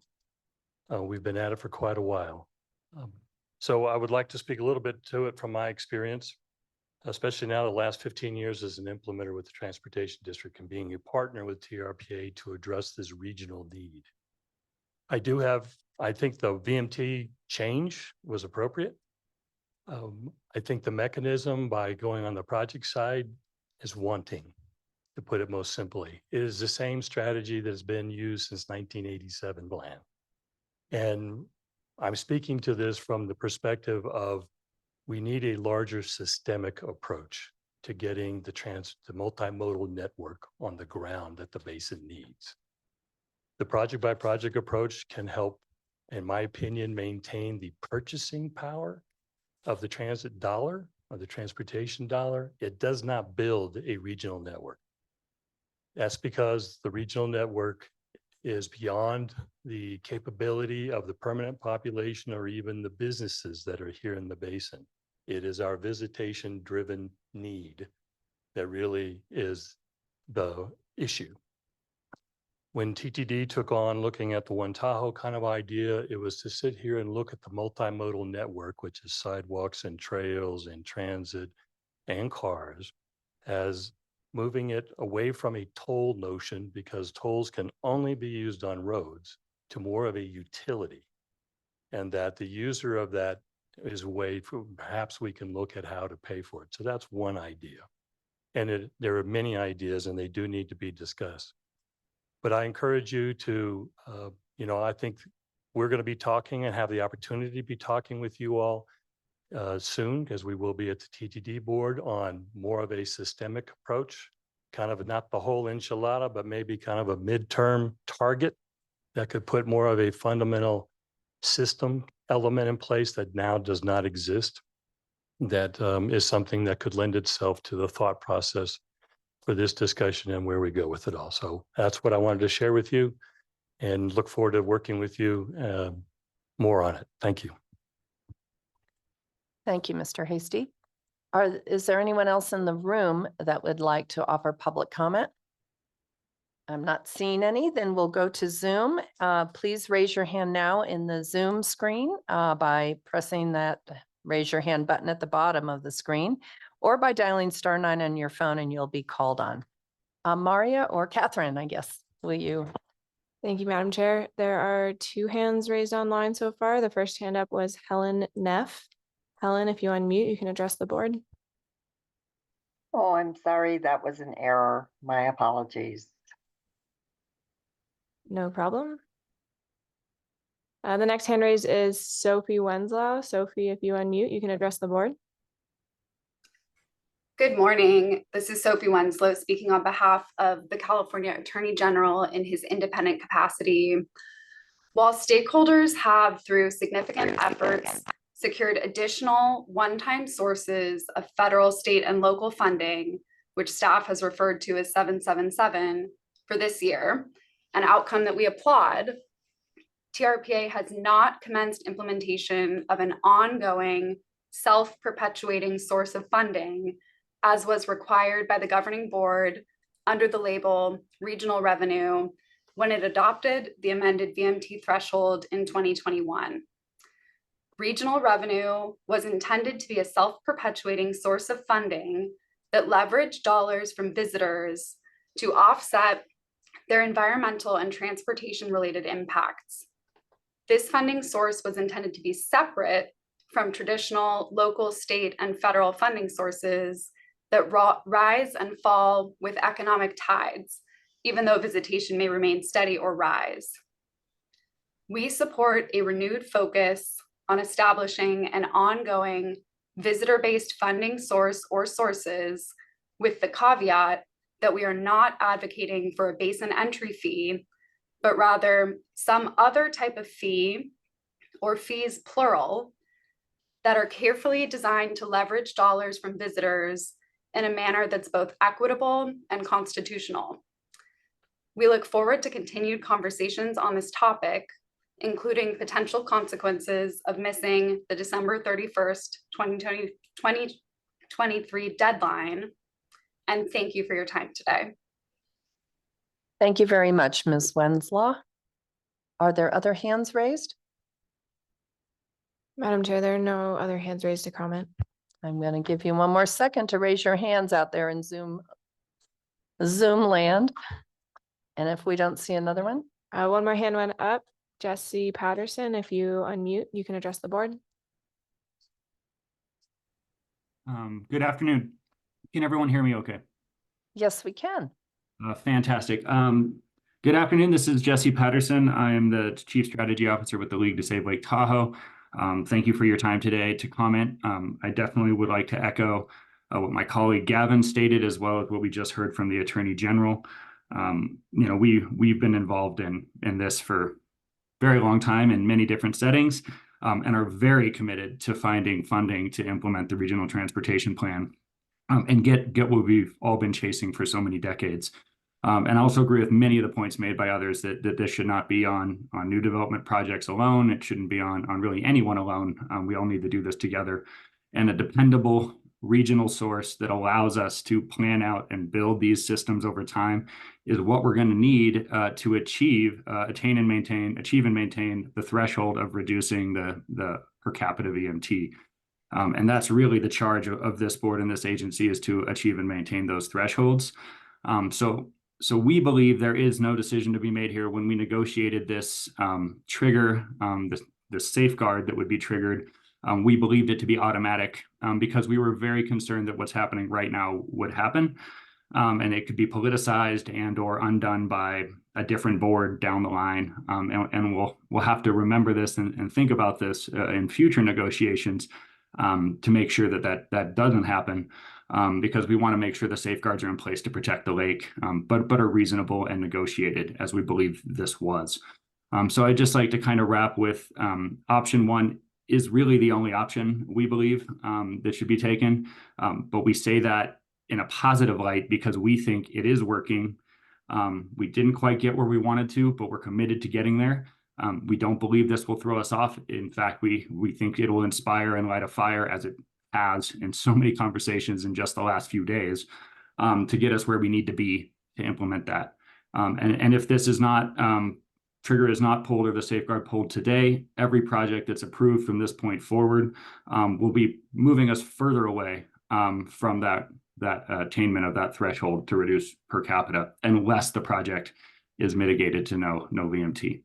And I would hate to see us go the wrong direction when we've made so much progress so far. So thank you for the discussion, the timing, the time I had today to speak, and the involvement, and we're committed to moving forward. Thank you and have a good afternoon. Thank you, Jesse. Appreciate the comments. Any other hands on the screen virtually? Madam Chair, there are no other hands raised. Okay, one last call in the room. No new people have come in, so we'll close the public comment period and come back to the board. We have a lot of policy discussion and maybe some follow-up questions based on that. So I'll start over here. Thank you. Thanks so much. So, I mean, I think that the take-home message that I'm hearing is that the policy that was implemented a couple of years ago in 2021 is working, right? Everyone is rallying the funding, working hard together to make sure that we can accomplish the RTP. And I think that that's fantastic, right? That the work our predecessors did, and some of you here sitting around us today, was fruitful, and we really appreciate that. And I somewhat agree with the league that sort of starting this process all over again seems like a, I don't know, just it seems like we're not reflecting that that work done was valid, and we're wasting time and energy and money in all of our time to actually then like set up a whole new process. So I just want to start with that. And I'll say, you know, as a representative here of the Newsom administration, I did have a chance to talk to some of my state colleagues. And we are, of course, overwhelmingly supportive of solutions that reduce VMT, that improve livability and safety in the basin, and that achieve secure, self-perpetuating funding. I really liked that definition. It could be self-perpetuating or ongoing. So Natural Resources Secretary Crowfoot and I discussed using this pressure to rally support, not just from the Natural Resources Agency, but from all of the other agencies that see both benefits, well, really see benefits of a healthy basin. So going back to the Transportation Agency and others to rally this funding and ensure this ongoing funding source beyond what has already been secured today. Secretary Crowfoot also was reflecting, you know, how proud he was of the work to date in this bi-state consultation to bring dollars to the table, and acknowledges that there is still more work to be done. So ultimately, you know, I understand that the policy before us does require us, right? We hit the trigger on December 31st to get to net zero VMT mitigation goals now. And that there may not be any projects coming before us in the coming months as we work to secure that funding that will fall into, that will need to even be fall into that category. So we understand that. And I think what we want to do is just really commit strongly, especially where we are in the budget cycle in California, to finding that ongoing funding ASAP and really bringing as much attention and energy to that effort as possible. So I don't know. I mean, I think option 3 for us is off the table. Punting for 2 years doesn't seem like we'll be in a different situation and takes the pressure off of us to some extent to do that work. And so I would say option 3 is off the table. I understand that according to our general counsel for option 1, we would still need to come back and do findings. And so what I would say is we're landing somewhere between option 1 and option 2, which is that, you know, we recognize that net zero mitigation applies as of December 31st. We also recognize that we need this pressure to keep us going. And so and that we've accomplished a lot of our funding goals. So option 2 allows us to recognize that. So I think it's kind of a combo of those two with the direction to staff that we gave early to bring forward the list of projects, really help us understand what this trigger does to us, and also just really applaud the work that the local and regional governments have done and take that pressure on the state to do more.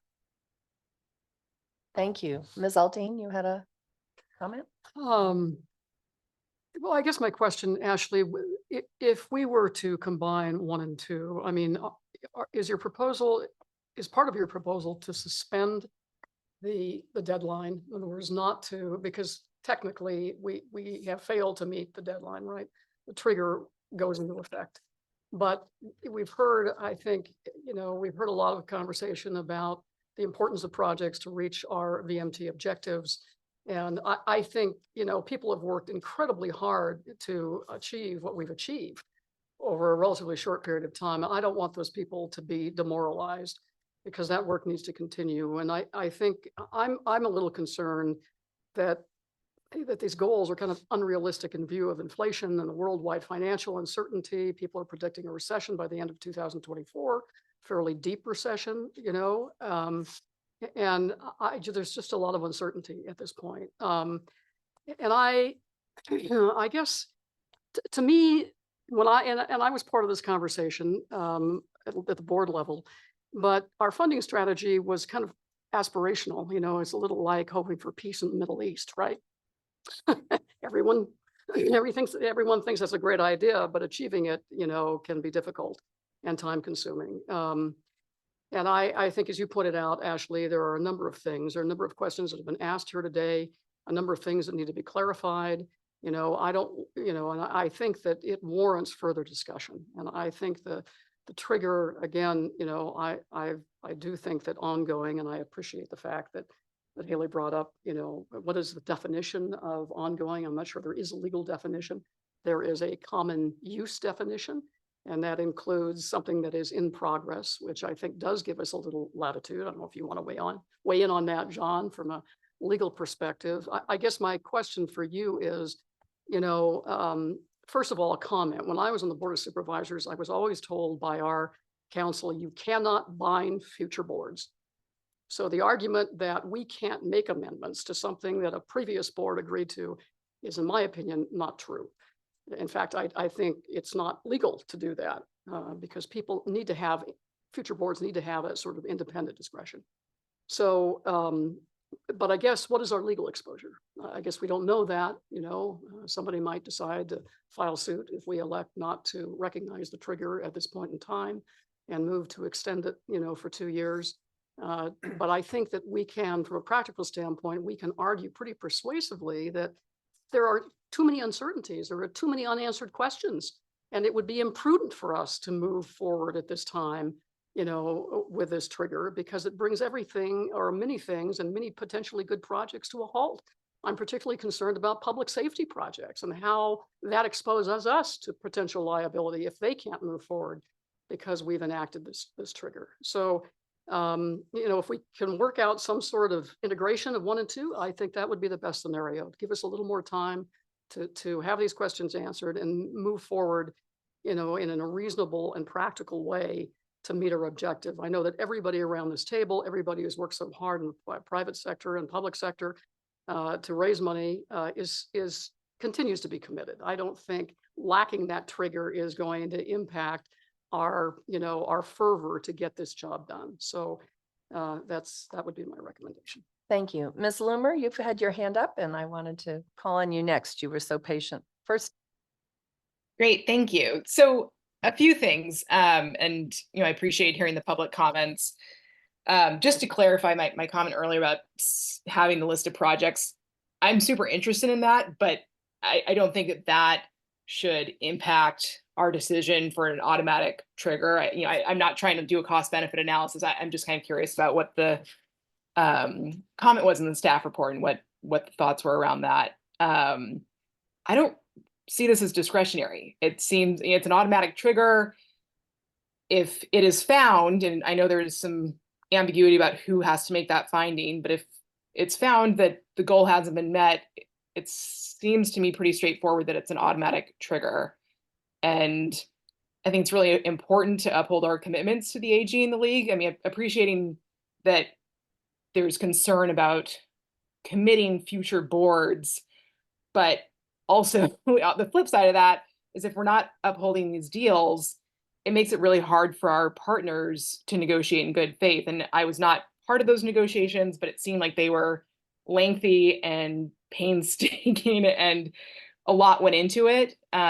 So I do think it's important to stand by that. So I would go for option one. And if, there's more information that comes to light, if there's anything to go back on, I think it's better safe than sorry, again, and also not putting ourselves out for any legal vulnerabilities, to just go with option one. And if we need to go back on that in the future, so be it. But again, I just not sure if there should be this lengthy cost benefit discussion when something is an automatic trigger.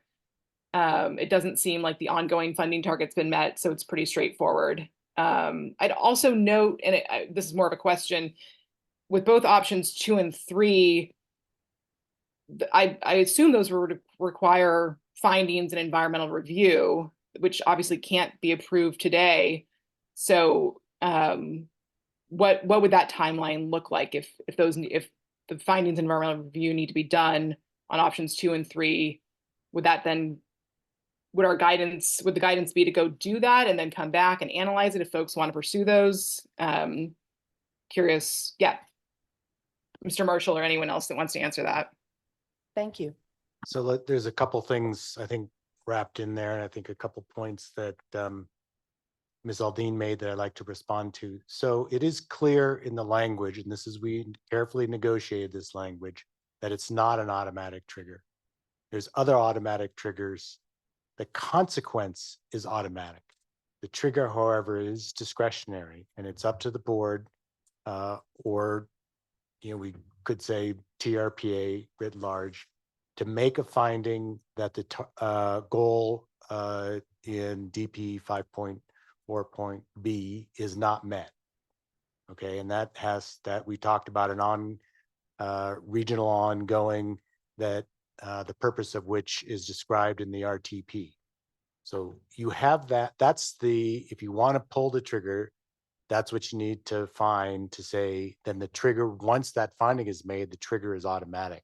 The consequence of that finding that we have not met that goal. So that is a discretionary act on your part, and you've heard arguments as to why either the trigger has been met or not been met, depending on your interpretation of various wording of the provision, or has it been met by what's the objective that's set out in the RTP. So that's kind of how that provisions in the regional plan work. What's before you today is to provide direction to go in one of these options or any other option that you all want to direct us to do. And those require different levels of processing to get back to you. So the first one we could do relatively easily and bring back to you next month with a finding either direction. With option 2, that's going to be a little more involved in terms of when we can get back to you on that, but probably not within a month. And quite honestly, then there's going to be some uncertainty as to what exactly happens during that interim period. So that either we can address we might want to address that uncertainty, or you'd maybe just want to live with that while we bring back option number 2. Option number 3 is something we'd be bringing back to you maybe next month, that would extend the date in the current regional plan, that would shift the assessment date out 2 years. Rather than December 31 of 2023, it would be December 31, 2025. And so that would be a relatively simple regional plan change that we would bring to you as soon as we could. So hopefully that Ms. Loomer answered your questions. If you have, I can Just- expound further if you want. Yeah, just to clarify, there is no actual language that says the board has to be the one to make this finding, is there? Correct. It says it is passive. So the language is the following supplemental compliance measures shall automatically go into effect if it is found that. So there's a requirement for a finding. It doesn't say who should make the finding. And, you know, I think though that I would interpret that as some element of the TRPA makes that finding as opposed to some outside entity. Got it. But whether That's it's the board or the executive director, you know, you can provide direction on that as well. Got it. Thank you. Thank you. Ms. Hill? Thank you, Madam Chair. And I want to commend the cities and counties for really stepping up. And Placer, I think I've told you, Madam Chair, I look up to Placer, your leadership in Placer, and I'm trying to follow it in Washoe County. And I don't think you get enough credit for all the work that you do and push for at Lake Tahoe. So I did want to give you that note of thanks for the inspiration. I was leaning towards update, but I am leaning now towards reconsider because the option 3, because we have a legislative session, at least on the Nevada side coming up, and it will be opportunity to put some pressure on the legislature to say, we have to meet this. We do need some ongoing funding.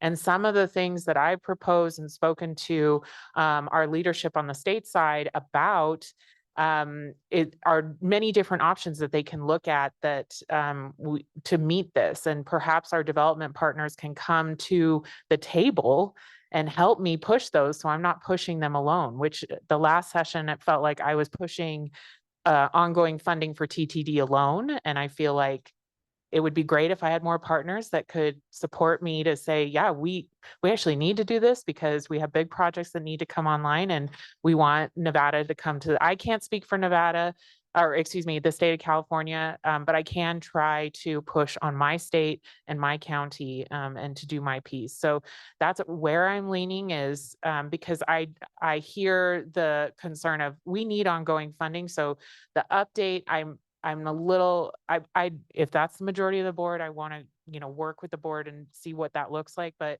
just hearing from our attorney, Mr. Marshall on that and like living in that unknown, especially when we promised ongoing funding. And to me, it's not a lot of money to come to figure it out. I think we can do it. So that's my, you know, keep the pressure on and still meet that commitment of the ongoing funding. Thank you. Mr. Settlemeyer and then Mr. Honeyman. Thank you, Madam Chair. In the discussion, you know, there was a lot of discussion how things have changed over time. One of the things I think that comes into that, though, is the discussion of what happens when you put down a hard and fast rule. It can be achieved, but it'll be achieved by supplanting. So if someone goes on a hard, fast rule, it's very likely that a legislative body could choose to say, okay, here's the transportation money. By the way, you're no longer getting CIP money for capital improvement projects. It'll actually help the environment. And I think that's a dangerous thing because many of these things have a focus, such as the aquatic invasive species building that is being put forth by the state of Nevada at the intersection. We're building a parking lot large enough to also house and accommodate the concept of microtransit and a mobility hub. Should that have not counted then towards the 7 million, or maybe it should not have. So by creating hard and fast rules, it is problematic. I also feel that the uncertainty of option 2 creates a situation what will be detrimental to negotiations at the Nevada legislature in order to try to find additional funds, to the point that we may not have business partners that may help us to push forth on those discussions because they are apprehensive about a trigger being applied that could cause them problems economically. And if something is done now to that effect, they may not be willing to come forth in the future to assist. And as I look at the letter that my predecessor, Mr. Lawrence, signed with Mr. Crowfoot, it was one to try to set a goal, an objective, to try to obtain more funding under the framework of 777 towards that goal and objective. And as I look at it, we have met the $21 million by far and away, and will continue to go after and strive to do so.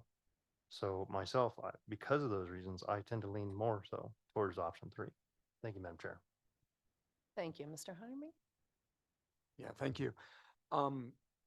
So this has been a hateful topic that we've gone back and forth on over the last couple weeks, and especially last night, late into the night, talking about it. And I do hate to punish the people who have done such a good job. Some of the Washoe County and Placer County who have put up a lot of money and actually made things happen. I do think, however, that what we are doing does not meet the spirit of the agreement in terms of a long-term sustainable source of money, because city council or boards of supervisors change, city councils change, gubernatorial administrations change, priorities change. And, the public likes to point out I'm a developer, so I'll throw that in. So I hate killing development projects or impeding them with extra costs, but it is true that once a project is built, its VMT continues for the life of the project unless it's mitigated completely. And so we do run the risk of allowing projects to go in with unmitigated VMT, and then this money dries up and our microtransit declines and our transit declines, and then we're just left with more VMT.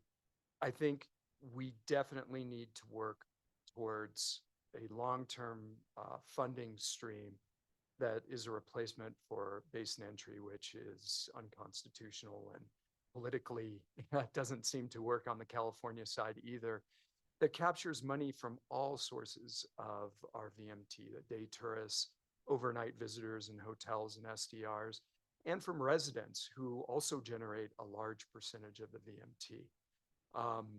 We need to do that to put in transit that will help us reduce VMT overall. I hate pulling the trigger. I'm, excuse me, I'm leaning towards that for sure.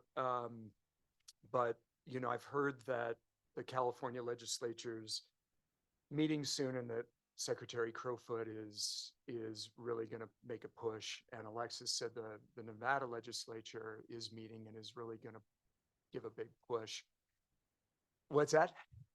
And she'll try, and maybe if we can get some commitment, I would be willing to push it off, several months.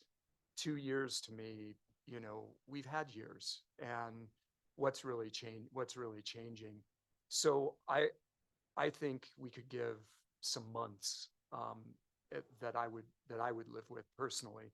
I do think that we should make a few updates to the language, the clarification on affordable and workforce housing, so that it specifically lays out affordable, moderate, and achievable housing, since those are the definitions we're using in other areas. And I personally would exempt the public safety projects. Like I know in the South Lake area, they want to build a new fire station. I mean, I don't feel like any of us want to stop a fire station from being built where the fire departments believe it should be.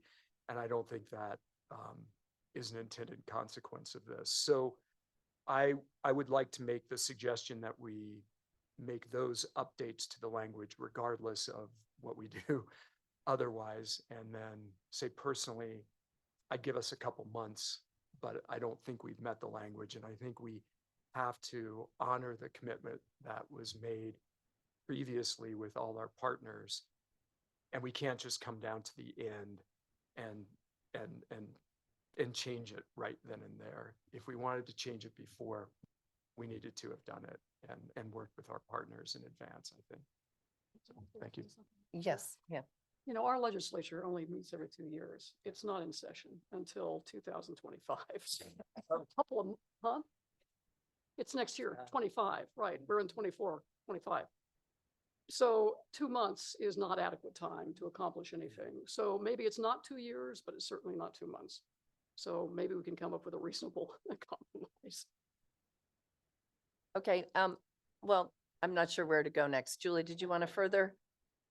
Just to offer a suggestion, a friendly amendment to option 3, listening to this discussion, and I do want to commend Member Hill yesterday in front of the Oversight Committee, who laid out some of these very challenges to our interim committee, which will meet throughout the rest of the year. And there is an opportunity to pursue recommendations for legislation. That work will be wrapped up in August to roll into the next year's session. So perhaps getting us through the fall of 2024, September to December, would be a reconsideration opportunity. So it's not 2 full years, but within a year. We think as a staff, I think we could live with that. But I wanted to offer that as an option in the rest of your discussion. Okay, Ms. Dis. Yeah, not why I raised my hand, but just to piggyback off of what Julie said, and also budget build will happen in the fall, and the governor's budget would be released probably like exactly a year from today. It's usually around the 3rd week of January. So we would know what's in the governor's budget 1 year from today. I maybe should have asked this during technical questions. I was trying to toe the line, but I thinking about Ashley's proposal of 1 + 2 sort of fitting together somehow. And I mean this with no disrespect to the folks who drafted this years ago, but I have a question for John Marshall about the agency and or the board's authority to implement funding on an ongoing source of funding on our own to begin with. I don't know how much that was discussed or contemplated at the time, but you know, the couple of examples that were discussed at the time that were then not, you know, decided not to move forward with, like base and entry fee, are the kinds of things that would take agreement from the 2 states and potentially others as well. And I'm trying to wrap my head around, and I'm not trying to rewrite history, but I'm trying to wrap my head around what source of ongoing funding would we have the authority to commence on our own anyway. So this policy was written, I think, with the understanding that would not be TRPA who would be implementing this, but it would be sources that occurred within the basin or at the legislative level or something like that. So I don't think there was an understanding or a conception that TRPA would be the one who would be implementing an ongoing regional revenue source, but that it would come from whoever was the appropriate body. As I think, as part of the One Tahoe and the supplementary analysis, they did go into looking at legal ability to implement such fees, and so that was part of the feasibility analysis. And for TRPA, just quickly, we are we have the room to adopt mitigation fees. In general, the compact looks to TTD to, if there is a tax, not a tax, if there's a fee, whatever we want to call it, for operations, for example, of a transit service.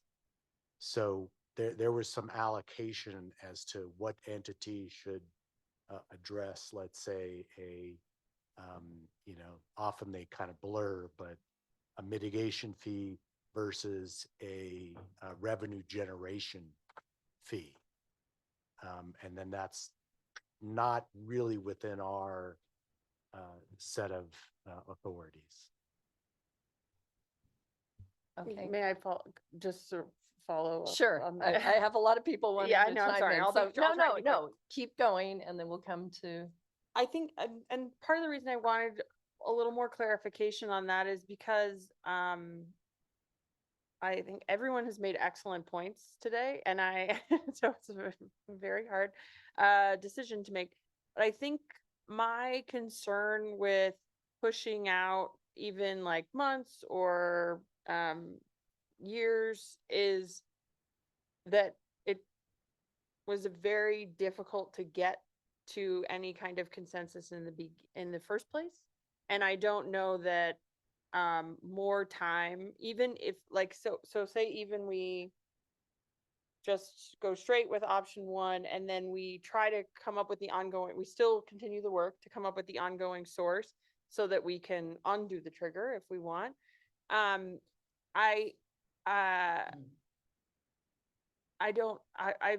having such a hard time envisioning an outcome that's more successful than 777, I guess. I think that's my concern is administrations change, the board makeup changes, we might get so close to a decision and then it's like a whole new crop of people comes in and then we're back to square one.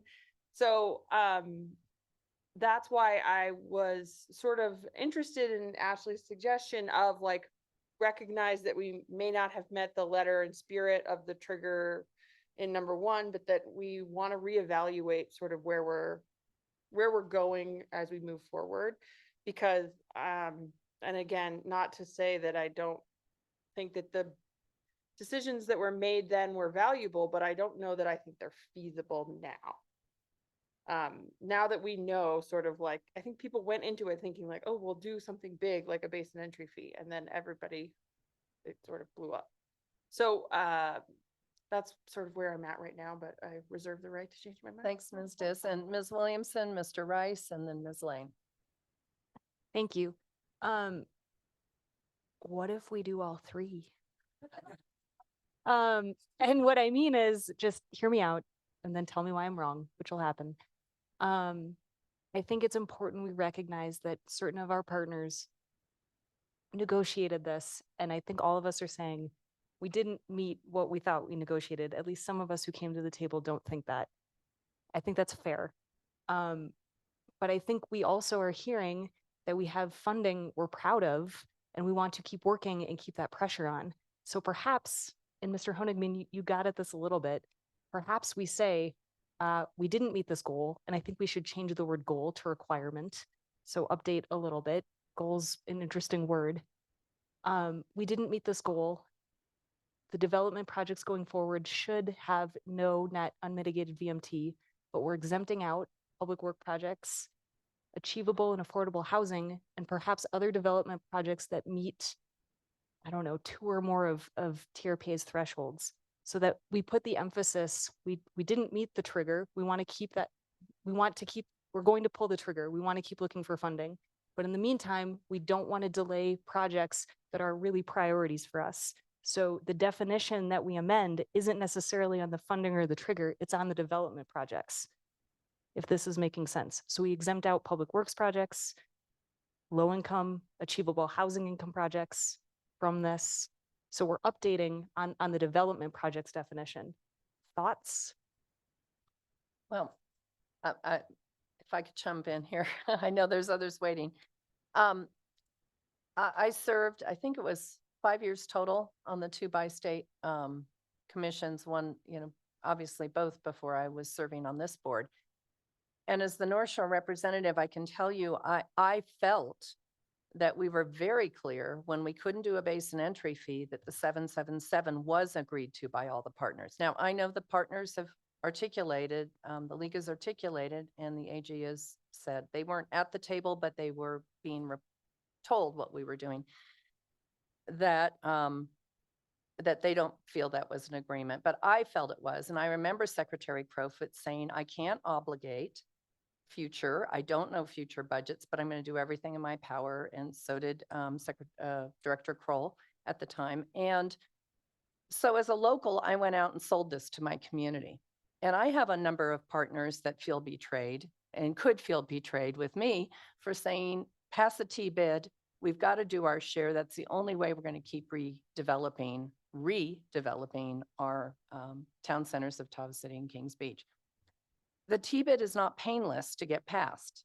To get a T-bid passed, you have to convince the businesses to assess themselves and commit that this is going to get them something. So I'm really concerned that we find a balance here. I'm always about balance that honors that commitment and encourages that commitment to be spread throughout the basin, because we don't have the authority as an agency to pass this self-perpetuating fund. And we've been told by the state, the most likely sort, the one that we all thought we could, they won't support, the state of California and the state of Nevada. And there's constitutional issues which were identified. So don't kill the good progress we've made, and consider that as well as our partners on the trigger. And I'm just asking both parties to say that. So I think where I was headed was, can we send our staff back or reconvene the bi-state? Happy to do that again, if that's what we need. But it's going to take time, and we're going to need measurable mileposts that show that maybe both parties can agree. As long as we're continuing and building, we're getting there.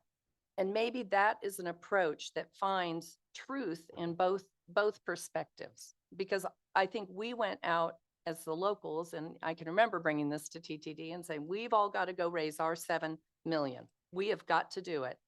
We have got to do it, and we've got to make it sustainable. And, I'm willing to consider any of these options, but I would like to see measurable mileposts, because we all know we're not going to get this committed to in a perpetuating manner unless we can do something that will take legislative action at both states. That's out of our control. And I need all of our partners to be at the table lobbying for those things too. So that I wanted to shed that perspective, and I'm sorry to take so much time because Mr. Rice has been waiting.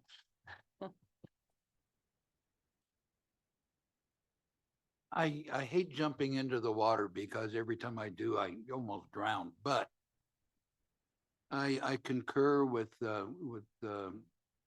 Settlemyer and Commissioner Hill. We have so much ahead of us in the next 2 years. We have a whole new legislature that's going to be meeting. On Douglas County, you're probably stuck with me for another 3 years, but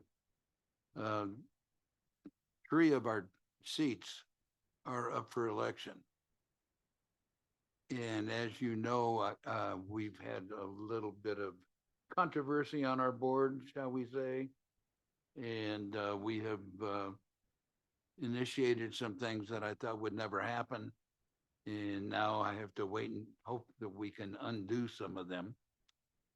But I would really like to go with number 3, because we hopefully can change the environment, change the water, and give us time to get the funding that we need from our legislature and from our county. And I could ramble on for a while, but I better not. Thank you, Madam Chair. Yeah, this is a really complicated issue, and I think I agree. I definitely lean in the direction of those that have spoken before me, and your reasons for leaning in the direction of option 2 or 3. And even my colleagues that have spoken with regards to option 1, I understand why, and I do think our word is important, and I do think that people should be able to rely on our decisions. But I do want to just highlight that there was a reliance back when we made this agreement that there would be a basin user entry fee. There was a reliance on that. And when that didn't happen, I feel it's kind of miraculous that we were able to shift gears so quickly and come up with the 777, and that everybody was pretty much able to get there. Some exceeded, which took the pressure off of some of us that fell a little bit short. But I do think that the crux of the issue is on the word continued. And you spoke about that when you gave us your friend's definition, you and Mr. Webster. But I really think that the crux of the problem is on the word ongoing. And as Mr. Teixeira spoke earlier about the South Shore Transit Management Authority, which is a partnership between the city of South Lake Tahoe, the El Dorado County, and some private sector buy-in as well, that we're headed in that direction of looking for that continued funding that we're talking about, that would kind of make this work, but we do need a little bit of time. You can't just pull those rabbits out of the hat. And so I understand why the league in particular is very much pushing on this idea that, hey, it happened, you don't have ongoing funding, therefore the trigger. But I do think that in the context of the spirit of what we were trying to get at, we came up with the money in the very first year. We are going to come up with it again, and we are going to move towards not continued funding, but ongoing funding, and being able to identify that. So I'm definitely with the majority of you in the camp of 2 or 3, and let's just be reasonable and let's hold our own feet to the fire. Make sure we get it done. Thank you. Thank you. Mr. Bass? Yeah, thank you, Madam Chair. So yeah, as the first day joining the board, I've looked a lot into this from a perspective of really like, what is the goal of when this was passed in 2021? And I think it gets down to the core mission of the TRPA, which is to protect Lake Tahoe. And the reduction of VMTs, if it were to happen through the 20 million that was supposed to be raised for ongoing dedicated funding that would mitigate VMTs such as transit, we haven't created that. In the past 3 years, here in the South Shore, we've seen our fixed route service come down. We haven't seen ridership come up in our fixed routes and the things that truly mitigate the VMTs. And so the point was that if we didn't do that, then the projects need to mitigate the VMTs. And we've seen the event center as a negative VMT project. So I don't see this pulling the trigger as stopping progress, because again, the developers could either go back to the table and make the project negative VMT, or they can begin to also work with us to get the funding that we need. I look at using this trigger as a great place for the legislative process, as the pressure that says, look, if you want to see these projects, you have got to bring the money to the table. I think that was the intention and the point of why we do it, or why it was done, I should say. And I think we need to really look at our credibility right now to what our mission is. And I think it is being questioned. I was in city council, so I didn't watch it, but I hear that there was a lot of people at the Nevada legislature yesterday that are questioning the credibility of the TRPA. I think 12 years ago, the same thing happened, but from a different standpoint. I think we are now in a day where we're being too pro-development is what a lot of people are saying. So this gets to the crux of that. Are we going to really change what we said we were going to do? Or are we going to do what we said we're going to do? And again, I don't see it as necessarily stopping progress. I look at it, it could really push more progress. And I also think there's projects that are case by case. I don't think there's a reason that if a project needs to come as an individual basis as we're working through this to try to undo the trigger, that jurisdictions could bring those projects individually forward. So for me, I'm very strong on let's hold to say and do what we say we're going to do, and really think about the credibility. I think everybody knows what almost happened 12 years ago, and we're starting to see that uproar again, but on the other side of it. So it's all about a balance. And I think we really need to take a look at, our credibility and our mission overall of protecting Lake Tahoe. Thank you, Mr. Bass. Other board members? Any other comments? Just one quick one. Yes.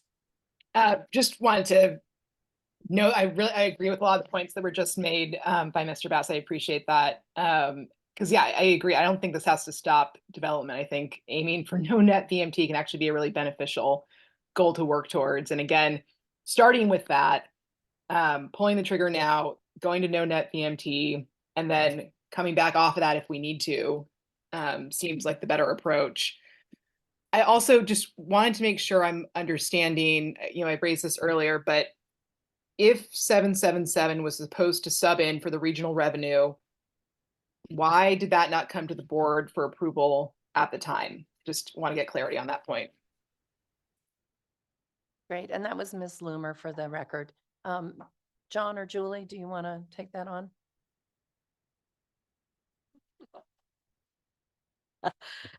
That is an excellent question, Member Loomer. And I would lean on some of the board members here that worked through it. I can give you, I mean, the honest answer is we were so focused on moving to get the revenue. That was the focus. And I just feel like the positive momentum out of the bi-state recommendations, we went into the summit of August 22 with the transportation action plan that Dan contained in his presentation. And there was a real sense of excitement that we can do this as a team. Like that was the EIP model. We've raised so much revenue together, leveraging federal, state, local, private off each other. That's where we've been successful. And so the focus was really on that. And then, we've had a transition within our agency, right? We had a lot of transition on the board. We had leadership transition. All of that was going down at the same time. So again, hindsight is perfect. I really wish we had clarified board direction at the time, but we didn't. So we're trying to fix it today. And I think my takeaway of this incredible discussion, first of all, thank you. Last April, we said reasonable experts and reasonable leaders can disagree. And I just really appreciate the variety of feedback and perspective that we've had on this. And I think we can find, a way through this. And that was really what our staff wanted to do today, is just to hear you out. But if others on the board have any perspective on Ms. Loomer's question, please feel free to jump in. No, I think, Ms. Fastinas. So I would just like to acknowledge that I didn't realize that we did not vote on that because my assumption was that that was basically the premise that we were working under, and that it was our path forward because it was the only viable option. So I definitely, can support that. That was at least, from where I sat as a board member, excuse me, the operational standard that we were working under. So I really appreciate Mr. Honig's recommendation for a path forward. I think that to me feels the best in terms of the opportunity to acknowledge that, yes, we had this goal out there. We haven't been able to meet it, acknowledging that there's been tremendous support, and that we need to figure out a way to move this forward in the future. Thank you. Can I follow up on a question from what Ms. Loomer said? Julie, you've been working with the partners on this for quite some time, trying to come to an agreement, and it got delayed and came here 2 months after the fact because you weren't able to reach a reasonable resolution on what this meant and how we could adjust and reflect the bi-state agreement. Am I correct on that? Yes, that's correct. And I will add to my former answer to Ms. Loomer that the board did endorse this in June of 2022, right as we were going to the Nevada legislature for that resolution. So it wasn't a vote, but there was a general head nod endorsement, and that I think is reflected in the minutes, if I'm not mistaken, right, Dan? Okay. Well, Ms. Aldean, did you?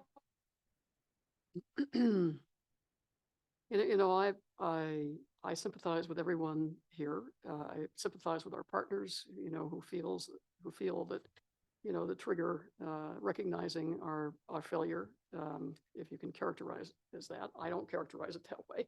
I think we've made astounding progress, but, that we haven't somehow complied with what was originally agreed to. But, I feel that flexibility is important in things like this because there are no guarantees. And as Brooke stated, there was a certain degree of reliance on the feasibility of a basin entry fee. And I still think that the basin entry fee is the ultimate solution. I understand there's some impediments, but Constitution is going to be amended. I'd like to frankly do some research, and maybe James has some information on the background of whether or not this was a voter initiative that amended the Constitution, whether it was done by the legislature, to learn why. Because you can recast it as not a basin entry fee, but as a VMT mitigation fee, and maybe that would be more palatable. But to take it off the table when would it be a heavy lift? Absolutely. There's 7 points of entry into the Tahoe Basin. But I think the nexus between the impacts of VMT and the 15 million visitors coming into the basin on an annual basis, is undeniable. It's just undeniable. People who own property in the Tahoe Basin are paying sales tax when they purchase items. They're paying property tax.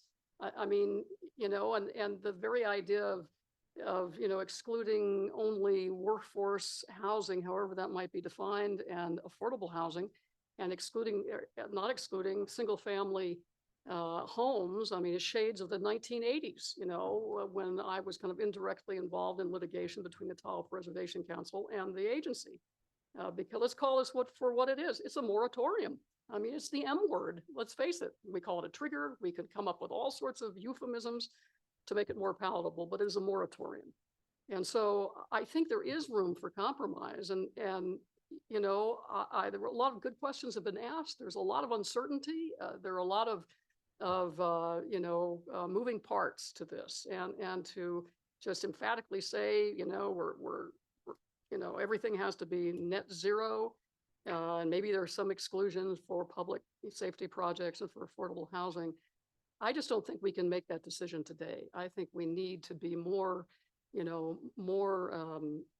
strategic in how we approach this. And I think there is an opportunity, as Ashley suggested, to kind of meld these options more palatable for all of us.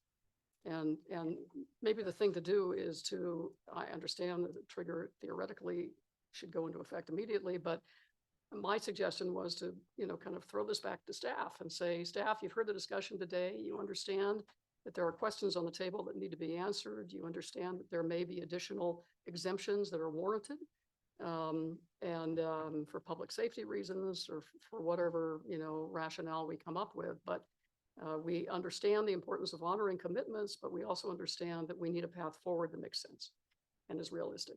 And so I don't know that we should make a hard and fast decision today.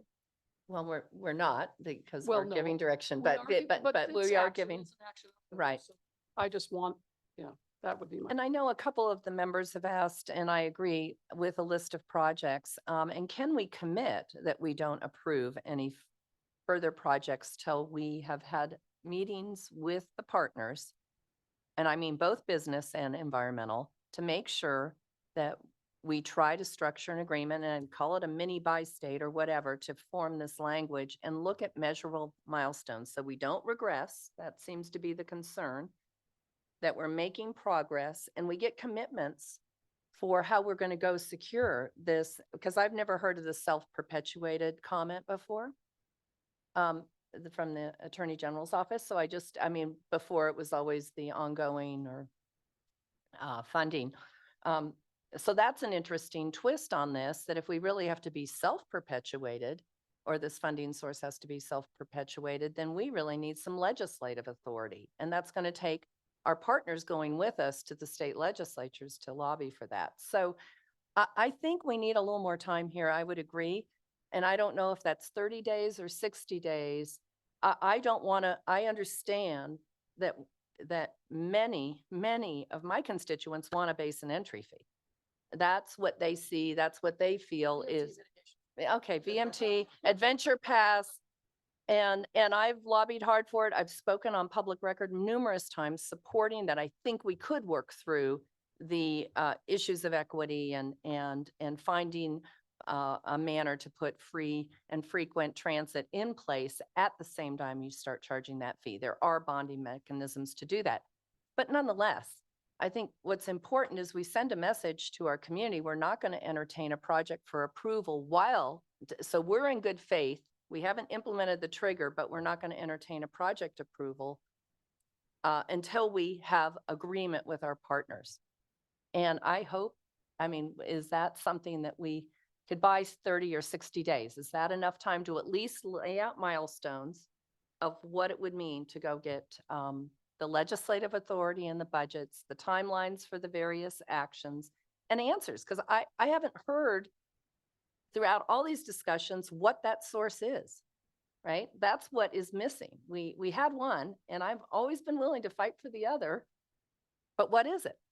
And I think our partners need to work with us, and the attorney generals, what's legal, we need us to come together to figure out what it is that will replace that, if now it needs to be self-perpetuating and ongoing into the future. So is that palatable to anyone? Or, because I'm not necessarily saying that we're not taking action, and I don't want to delay this too long because I do agree with Gavin. We need, to have that, we need that incentive. That's why I was able to push so hard to get funding with the private sector in the North Shore. So Ashley, I know you Yeah. have to leave, so I No, want to get you. I think that is manageable. I will say that we don't know what comes before us in those next couple of months. And, from the California perspective, right, our budget has to go into place by the end of June. And so by the end of June, we should have more clarity. So if we wanted to say by the end of June, we'll know what the California state commitment is and we can come back to this. I think that that's manageable for the state. I don't know. I mean, to me, what you're saying means then what we're doing is essentially allowing the net zero VMT or net zero VMT to go into place, right? Because if we're not approving development, that's kind of de facto doing that until we have the steps for how we get the funding. Well, So- because I think where I'm trying to get to is, I don't think anybody in the room thinks we're going to have an answer in 30 or 60 days, or maybe in 2 years to getting sustainable, self-perpetuated, if that's the requirement, funding. So if we know that's not the case, can we go to measurable milestones that hold all the partners to a level of additional commitments moving forward to solve this?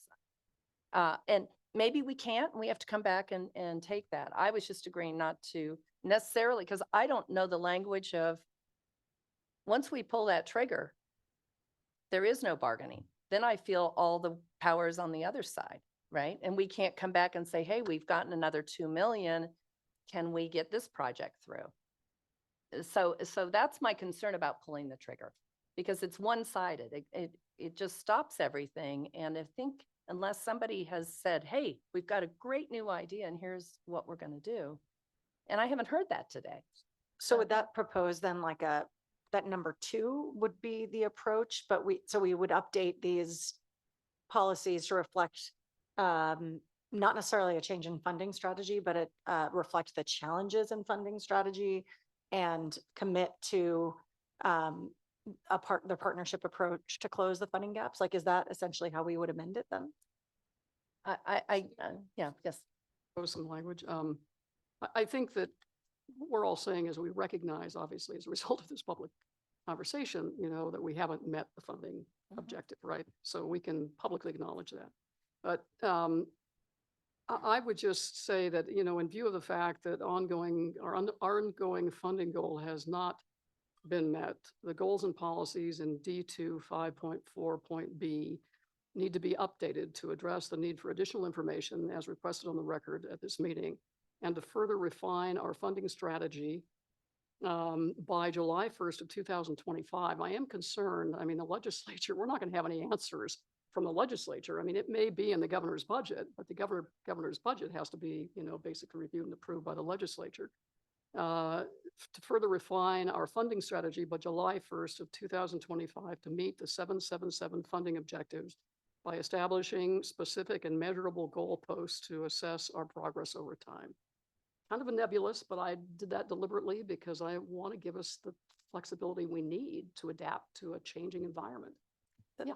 And Shelley, in that definition, did you want to incorporate the no projects until a certain date that Cindy was talking about?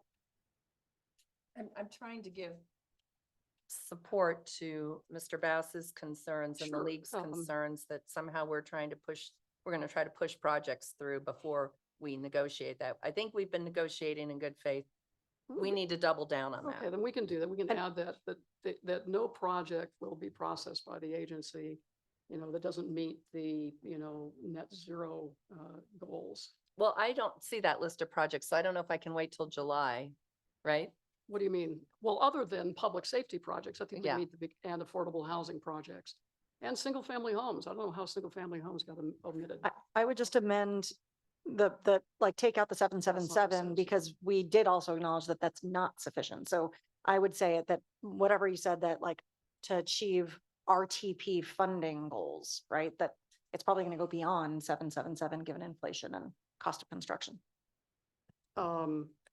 Well, but the 777, how many 7777 funding objectives could include a VMT mitigation fee, right? As part of a basin entry fee. It's more that 21 million may be insufficient, right? That's all I mean, is that we want to say RTP third, The a RTP third, a demand, third. funding right? That, objectives. right, A third, that- a third, a third. or right, exactly. That, So that to may have be it just the insufficient. RTP funding objectives, right? Because those may change over time, right? To meet new challenges. Well, We it- haven't spoken about it today, but I know we were talking about a zonal entry fee, and that is something that would be perpetual, sustainable, local funding source. To me, the way that 777 is, I think it's great and it's done great things, but it isn't getting to the dedicated transit funding source that truly reduces VMTs. And I think we need to redefine really what that is. Like, what 777 is great, and it did accomplish some good things, but did it get us sustainable, dedicated, long-term transit funding? It hasn't. So I think possibly redefining exactly what it is that what we need to do to really reduce VMTs. I know the RTP and the overall does it, but this 21 million didn't reduce too many VMTs. I mean, the micro transit, absolutely, you could say, but that's a small portion of the funding that we're showing.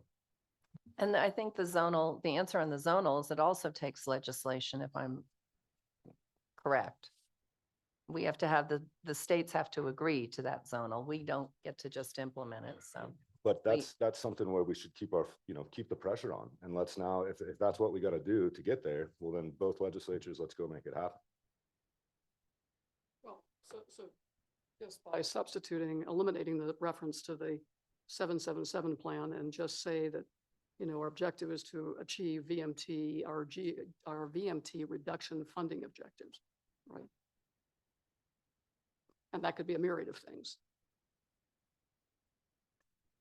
By establishing specific and measurable goalposts to access our progress over time, that's kind of nebulous, but we could eliminate that if necessary.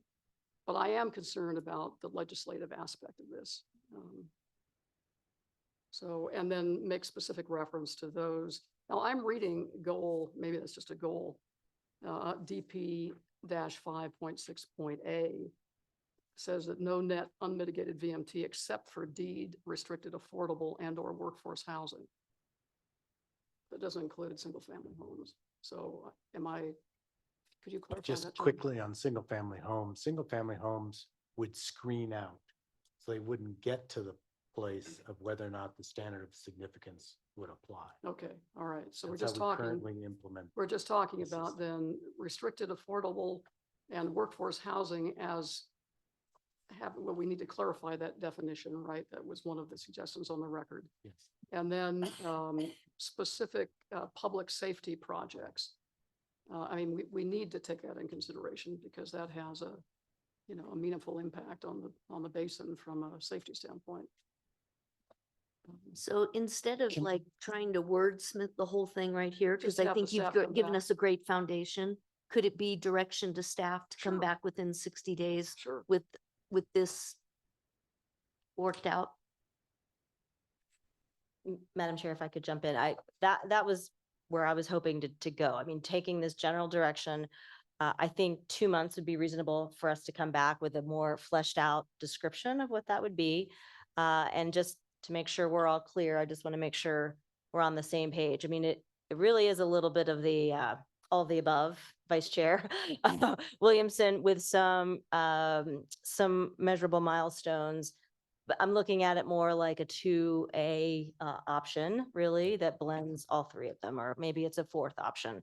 But if anyone wants to even tighten this up further, but I think that we've heard sufficient input right now to come back to you And within. do we have any projects 2 scheduled to months. come before us for No. approval? So we're not approving any new development in the meantime while we're bringing this back. Is that Let's be correct? careful. I'm Okay. sorry. Yeah, Any new development is too broad. I'm for the- sorry. Yes, please correct me. I'm going to try to summarize, since I know some of my staff will be working on this. Check in again July 1st, 2025. That's what I heard. 1/3, 1/3, 1/3 of VMT reduction funding objectives gets built in. No project that exceeds a standard of significance or isn't screened out has to have no net VMT. And redefine so we're affordable, moderate, achievable, and public safety projects. I think those were the things. I don't know if I said those exactly right, Dan, but. I thought it was something within 60 days. No, we bring it all, but bring back this in 60 days. And just to clarify, so the table that's referenced in the code, the specific use type is public service. Did you want to reconsider the entire definition of public service or the application of the no net to the public service category, or just the specific subcategory that is public safety? I think we would take that under advisement and bring it back, but I would basically think that what we're trying to do is refine the exceptions that the trigger would apply to, Right. not the categories within our system of standards of significance. So it would be adding to the list of affordable and workforce, including something that got to public safety is what I've been hearing. Yep. Rather than getting into the layers of. Ms. Hill, Ms. Dis. Thank you, Madam Chair. So I think that one thing that will be coming to the TRPA board is a change of zoning to allow for elementary schools in a specific zone in Incline Village. And I'm assuming that from that, they're going to be asking for their SUPs. If that is approved by TRPA, the first reading went into effect at our board meeting on Tuesday. So does that mean those daycare facilities cannot come before? I'm very confused, and I don't feel comfortable with, I'm like, we're going to stop, childcare facilities. That's the concern. I just want to make sure that we're not. We're not, and unintended we're not stopping them. consequences. We're just saying they have to meet the no net VMT standard. Well, either that, John, can't we just exempt projects that are in the queue?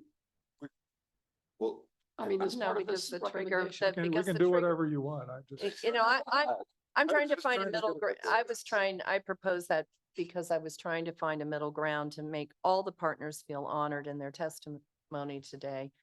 And address this concern that TRPA is somehow just trying to push through a lot of development projects. I think all of us on this board know that is not the case, but nonetheless, that's the public dialogue. And I want to be very clear that the language I used up here, John, when I said development project, or I said all new development, but it says for development projects.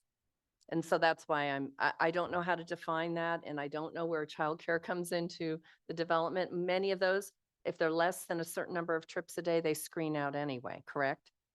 So it may not affect, but staff should look at that. That's why we, before we make this decision, need to see that list of projects that are on the horizon and what the VMT, how it would affect it, don't you think? So we're giving staff direction today to go back and draft this and take that into consideration.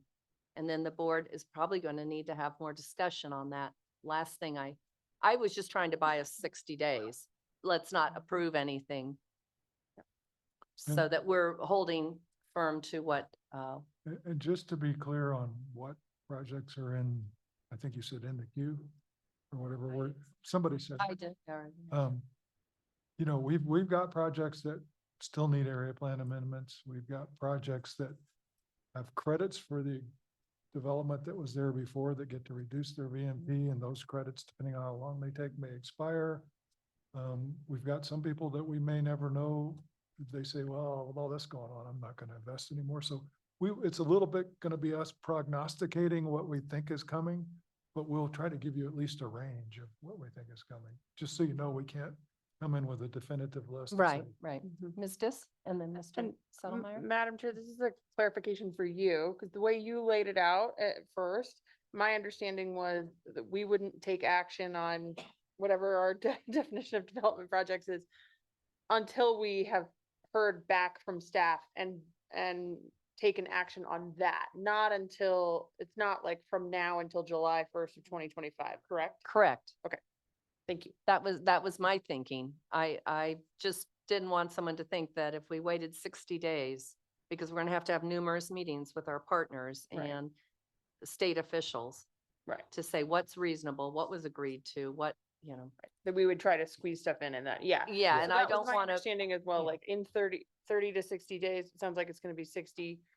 We wouldn't approve whatever we decide to be the definition of certain kinds of projects. In good But- faith, Can in I good just- faith Yeah. toward the. Yeah, I think what we're trying to get at is basically to say that we won't bring forward either staff or board for approval, a project that would be affected by the trigger. Yes. Yeah. And so if it would otherwise shift down to no net, we would say, no, we need to wait on that one until 30 or 60 days. And I don't think there aren't any that we know of that are ready for decision within that time period anyway. But I can't say that definitive. But we'll bring that back, or no, we'll make certain that's the direction of the board. With some proposal on what to change, how to change that definition. Okay, I think I had Mr. Settlemeyer, then Mr. Bass and Mr. Honeyman. Thank you, Madam Chair. James Dunbar for the record. Could I get clarification more within that motion of the discussion of a third, versus the concept of 777? I'm concerned because if you're asking for an exact dollar amount, that's, well, insanity. If you're asking for everyone to give exactly 1/3 from each of those contingents, I'm very concerned. That's less achievable than 777 versus the concept. We have met the objective this year of 21 million. We have met that. So that's not an argument. It's a discussion of buckets. I am concerned about the concept of putting a moratorium in effect at this point in time, because by saying that, well, we're not going to deal with ones that would come up that might affect the trigger, which we don't theoretically have at this point in time, I'm hearing, you're stymieing the potential of projects that are out there that are thinking of coming forward that could have incredible environmental gain for this community. And that concerns me. Absolutely. Mr. Bass and then Mr. Honeyman. Well, yeah, and again, I mean, I think I pointed this out earlier. For me, it's not about stymieing the projects. You're saying that 3 years ago, we said we're going to get to this VMT reduction and we're going to do it through this plan, which is the RTP. We need the funding to do it. And we haven't fulfilled that funding. We haven't created those mitigations from the transportation plan. Therefore, since we've got to this 3-year mark, the projects must do that. And it doesn't mean a forever thing. Again, I think it's a really great point of like motivation for us all to go and get it done. And I think that's the point of why it was in the policy. I will point to, the AG was on the phone earlier. They just recently in Beverly Hills, through the judicial, stopped every building permit because they will not comply with the state, housing laws, which if you could imagine, Beverly Hills is probably a pretty difficult place to get affordable housing done. But that is the point of these policies. And we have to hold to what we're saying we're going to do. And again, I think it's a great motivating factor. I think we've heard this morning that that's begun to work, at least here on the California side, to start to get more funding. But my points were really addressed. I just want to make sure in this 60 to 90-day window, whatever it is, that we are stopping and basically doing what we said we're going to do until we have a new policy in front of us. And I think I've heard that from you. So that was my question. Mr. Honeyman. Yeah, I think there's been a lot of great conversation over a long period, and it makes this really difficult. I do think that if we are pushing this off, that there needs to be a little penance paid as well. Like, I've heard it suggested that maybe projects don't screen out, that we should think about that from the league. That single family homes do, but any, smaller projects perhaps have to go through something more rigorous.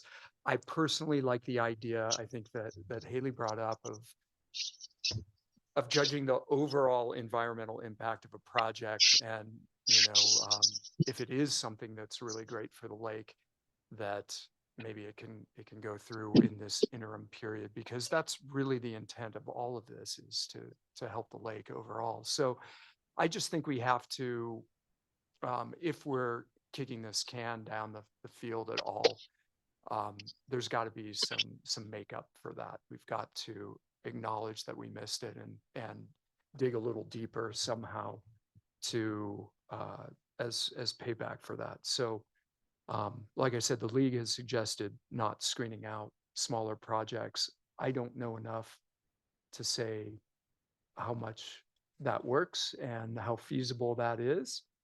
But that's one thing that has been put out there as a way that, we can make this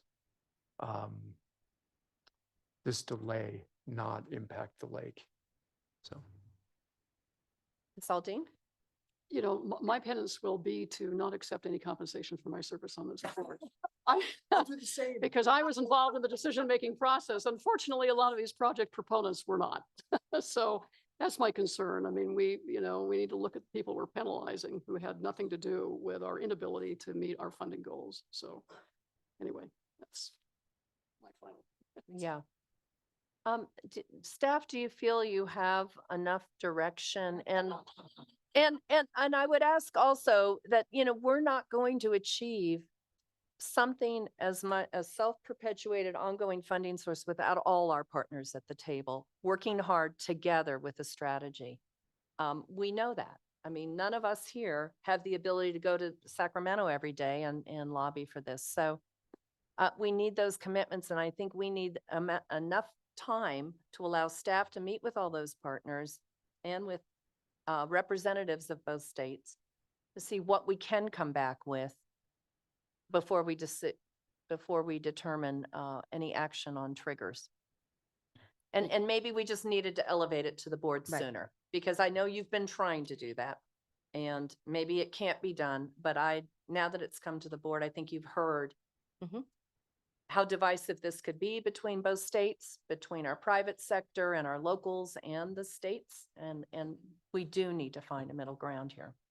Agreed. Madam Chair, if I may, Julie Reagan, TRPA Director. So what we can commit to do is we can bring you an update as part of my Executive Director report next month if we're not quite fully ready for another full presentation.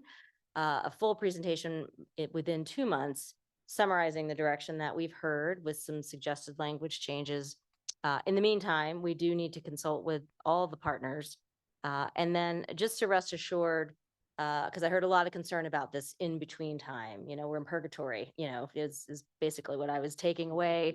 And the level of project that we'd be talking about is something that would be on the docket for the board. I mean, there are no big projects to come before you in the next couple of months that we're aware of. We're going to go back and ground truth that, but we look out at our 6-month calendar and we don't have anything that would rise to that level that we're aware of. But as our council said, we need to ground truth that with our staff. So taking all that direction, we'll give you an update next month. And then if not next month, in March, we'll come back with a summary of some suggested policy changes, and we'll have had some more time to meet with our partners. Does that sound like a reasonable path forward?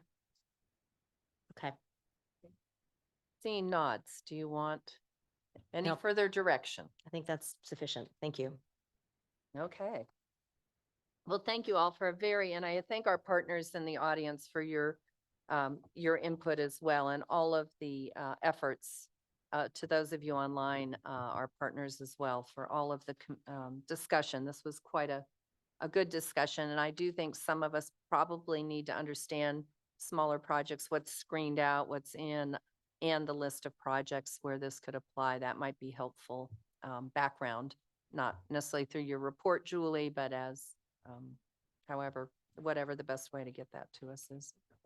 Yes, yeah. I just want to clarify that we didn't put all our eggs in one basket, right? We're trying not to ruffle feathers, but we're going to bring this home to roost. Is that? She looks at me so seriously when she says, Madam Chair, may I? Sorry. And I do. Hopefully we won't lay an egg. Okay, then we're going to move on now to item number 7, our reports, and I will pass it off to Julie for Executive Director status. Great, thank you. I'll be brief. I know our council has a report as well, but just a couple of announcements before we break for lunch, which I know everyone is has earned their lunch today, and it is delicious. Steve is ready for us. So just a quick fun picture of a tour this week at Sugar Pine Village. I'm not sure if the Mayor Bass has been out this week as well, but we got to go out with our partners at St. Joseph's Land Trust and Related California and the city. That is a picture of the modular construction. So we got a tour. And it's the biggest affordable housing project in the basin's history at 248 units on the south shore of Lake Tahoe. So just a lot of excitement that if you can do that in Tahoe, you can do it anywhere. So we want to be a leader in our states of what we can accomplish with partnership, which I think was a big theme of our last conversation. So that was pretty exciting. Another event that happened was that Dr. Catherine Hayhoe of the Nature Conservancy, she's the chief scientist at the Nature Conservancy. TRPA partnered with the University of Nevada, Reno, the Tahoe campus, and UC Davis, Tahoe Environmental Research Center to bring her as part of Operation Sierra Storm, where meteorologists from all around the country come to Lake Tahoe. There have been national news broadcasts all week about what's going on with climate change and mountain communities. And Dr. Hayhoe gave an incredible talk, which I cannot wait to send to you. And you really should watch it because she inspired all of us. She spoke at the Incline campus of UNR and Turk, and she spoke at the Lake Tahoe Community College. I got to meet up with her for coffee this morning. She was a true inspiration, and she had great insights for all the challenges that we're facing here in the basin and in other places. And it wasn't a technical address on climate, but was just about how we come together as community members and understand each other's points of view. So can't wait to share that out with you and with our communities. And then just a couple of other announcements. We had a big, a lot of press around our Vision Zero strategy. The Transportation Committee is going to have a workshop, and those of you who are on that committee will be participating. And I invite all of the members of the board who want to know more about the launch of the Regional Transportation Plan. Again, rewinding to the last conversation, and then what's on the docket coming forward for that committee in the next several months. But the Vision Zero strategy committees have heard briefings on that. But basically, we've had 41 fatalities and 183 serious injuries on the roadways from 2013 to 2021 in the Tahoe Basin. And it's just not acceptable. I think we've heard it from all of you loud and clear, from Secretary Aguilar, who was very passionate about the 28 corridor. And so our obligation as an MPO, Metropolitan Planning Organization, is to address that. And this Vision Zero strategy is being embraced by all of our partners, roadway agencies, public safety. And so we've had a lot of good response on that. And Rachel Shaw, our planner, is doing an incredible job with our transportation team. And you'll hear more about it at the committee. And then just a couple more announcements. We have also launched our new permitting services improvements process that you all approved a couple months ago. And we did a big press announcement and got the word out through our communities of project applicants that we have new hours in the front counter. We have a new team. And we also have a new employee that I wanted to introduce you to, who's been patiently sitting in this conversation for the last 2.5 hours. So, it's part of the hazing ritual for new employees. But Helen, stand up if you wouldn't mind, or come on up to the podium if you want to. I'm going to give you a little, she's like, you don't have to say a word, but just so we can see, you can just stand and I'll just sing your praises. But anyhow, it's really our pleasure to introduce Helen Fillmore, who just joined our team as a new planning technician for the Permitting and Compliance Department. And she'll be working on application intakes, working with the public to ensure applications have all their essential items for review. And of course, you recall that is an issue. We have a lot of complicated rules. And what happens often is that people will submit and they think they're done, and they are not. And then it languishes and time goes by and it's a poor service experience. So Helen's going to fix all that. So, no pressure. So Helen's experience includes working with UC Davis Tahoe Environmental Research Center as a research associate and lab chemist performing sampling, filtering, and analysis. She was also a research associate for the Native Waters on Arid Lands Project and UNR's she is also a tribal council member and environmental specialist for the Washoe Tribe of Nevada and California. She has a bachelor's in environmental science in terrestrial resource management from University of Washington and a master's degree in hydrology from the University of Nevada, Reno, and we took limnology class together. So that was a real full circle. So we are delighted to have someone with her scientific knowledge also coming into the policy space of permitting, and we just wanted to give you a big welcome. So nice to see you. Thank you. Very impressive. That concludes my report. Great. Well, we'll go to our general counsel. Okay, it's a kind of a good news, bad news thing. But let's do the bad news first. Been informed by Mountain Area Preservation that they will be initiating litigation against the Phase 2 housing work that we did. So we can anticipate a lawsuit being filed within the next 30 days or so. In anticipation of that added work, we have made offers to 3 individuals for additional legal services, and they all have now accepted. Quickly, Marcia Birch, who you may all know, who is currently on staff as a contract attorney, has agreed to come on salary at 80% time. So that's a good chunk of experience, high quality work that we'll have there.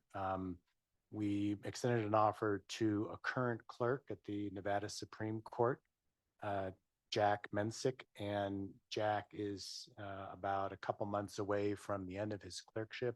We'll be taking the Nevada bar and then joining later in the summer.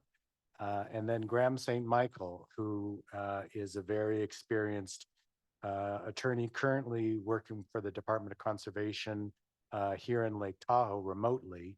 And he has worked for the CTC as counsel and applied, I think, when Jessica applied and successfully got this one of our associate slots many years ago, a while ago. And so he's been very interested in coming to join TRPA. So I think with those 3 people eventually coming on board, we'll have a good transition plan in place and add additional legal resources to address what may be a challenging future for us. Yes. So John, obviously, I mean, we've talked about who the heir apparent is going to be, because eventually you're going to step down as legal counsel, hopefully no time soon. So the last gentleman that you mentioned, he would be the logical successor, since Marcia is probably not interested, and the other applicant is going to be providing services remotely, right? Yes, is the general answer. There are some differences in the specifics in that, but fundamentally, Graham is the person we thought that could transition into my slot. Okay. So what we're looking at is, in the way that we need to work our budget to be able to afford these 3 new hires, well, really 1 expansion and 2 hires, is that I would basically transition to half-time next fiscal year, or 60% time for about a year. We can use that with different budget monies, and then with the anticipation that Graham, and if not Graham, maybe Marcia, could come to the board and request, it'd be a decision for you all to make as to who you would hire as your next general counsel, but trying to provide someone in-house that could take that role. I didn't realize that Marcia was interested, but that's interesting. She's less concerned about titles. She's more interested in kind of coming to work on salary and the work. But if things don't work out, then there's always another option. Okay, and then Julie had forgotten something. Yeah, on thank her you, Madam Chair. I quickly overshot my report with the Legislative Oversight Committee yesterday. I must thank members of the board who attended. Shelley, Director Settlemyer, and Member Hill addressed the committee, and we had a full house, as was mentioned. And we had our first hearing in front of a new committee, and we have a lot of new members. We have a new chair. Senator Daly is our chair. So we look forward to working with that committee. We'll have about 5 more meetings throughout the course of this year. And then we did have a new lands bill introduced by U.S. Senator Jackie Rosen. And for many years, we as a team have been working to get Tahoe inserted in that bill. So there is language, should that become law, that the federal share of the Environmental Improvement Program could support potentially ongoing funding for other projects that we just talked about. So, we'll see where that goes, but there has been an introduction. So we'll follow that very closely with our team. Thank you, Julie. I just want, Madam Chair, mention that Julie did a stellar job yesterday, basically providing an overview in a very, kind of contracted way, overview of the TRPA. And I wasn't there for Alexis's presentation, but I'm sure she did an equally fabulous job. I had to leave, but well done, Julie. Great. We'll now move to item number 8, governing board member reports. Are there any board members who have a report to give today? Yes, Ms. Dis first. Ms. Faustinus. So just on the EIP committee this morning, we had a great presentation from Kim Carringer, and I have a work plan prioritized that we gave her feedback on. So one of the new ideas that came up, and it was actually Ashley who mentioned doing a forest plan update. So that'll be hopefully one of the priorities that we'll be able to address. Looking at the threshold updates is something that the committee would be interested in. And excuse me, my voice is really rocky today. Community engagement, and also looking at policy and governance issues. So if I missed anything, Kim, please add it. Yeah, I will. This is Kim Carringer. I'll just add, I thought it was a really great discussion to set out for the year, and the threshold update and the forest plan. We really wanted to look at how we're bringing science and forest policy together and how that's driving the work in the basin. So I'm looking forward to working with the committee on that. Okay, Ms. Dis. My report is just on a personal note that I probably won't be here in person for a little while. I was address the wondering elephant how in the long room. we have. My due date is March 4th. I don't anticipate being here in person next month or in March. And then with the realities of childcare when I'm on maternity leave, I don't, I will try to participate as much as I can. I've been trying to assess my ability to participate in all my volunteer commitments on the 12 weeks that I'm on official leave from my day job. But I will happily contribute however I can. Thank you. Mr. Honigman. We did update our policies on attendance, and we should definitely probably update them again to adjust for that specific circumstance that you're in. It's such a happy time, and we'll all miss you, but you have to come on and at least show us pictures of the baby. Maybe, yeah. We can I look will at do your that, screen. and she could probably also make a cameo if I'm dialing in and I'm home alone with her, so there'd be no other choice. Great. Mr. Bass, did you ever? Yeah, I was just for some future items that I'd like to be considered. I've been getting questions since I joined this board or was appointed to the board about our public record request process. And I, of course, don't know that. And I know in the city, what we do is go to the FPPC for advice in these type of situations and get a formal advice letter from FPPC. And I feel like, I don't know if that's the proper path for us to go for this, so that we have, legitimate advice from the Fair Political Practice Commission on exactly how we should proceed. I know in the state of California, it definitely, says exactly what you can charge per copy and on and on and on. And I don't know the law well enough. So my request would just be that we go to the FPPC with a formal advice letter for that issue, so that we can, follow what's legal and what we're supposed to be doing. Just quickly, we can sit down with you and go over the rules that the board has adopted on how to address a public records request. And if then at that point, we can talk about options. Are we not though subject to FPPC's open meeting law and all public agency law that's governed under the FPPC? And so, like, I know in the city, when we have these type of situations where Heather may not know, it's immediate, let's just write an advice letter and get them to interpret. So that's what my mind immediately went to, because I didn't know how to answer the people. And so I said, oh, we'll go to FPPC and let them answer for us. It doesn't, we're not regulated by the FPPC. And that's really, again, that's ethical, mainly that their obligation to address and give advice on ethical issues, and not so much on your open meeting law, which is, again, a separate subject than public records requests. But I know that we're going to be sitting down with you on orientation, and we can go over those specifically over those areas. Great. Okay, that works. And then my second thing is I would just like to see, You know, I know now, and I'm sure everybody saw the styrofoam dock that happened, I don't know, a couple weeks ago.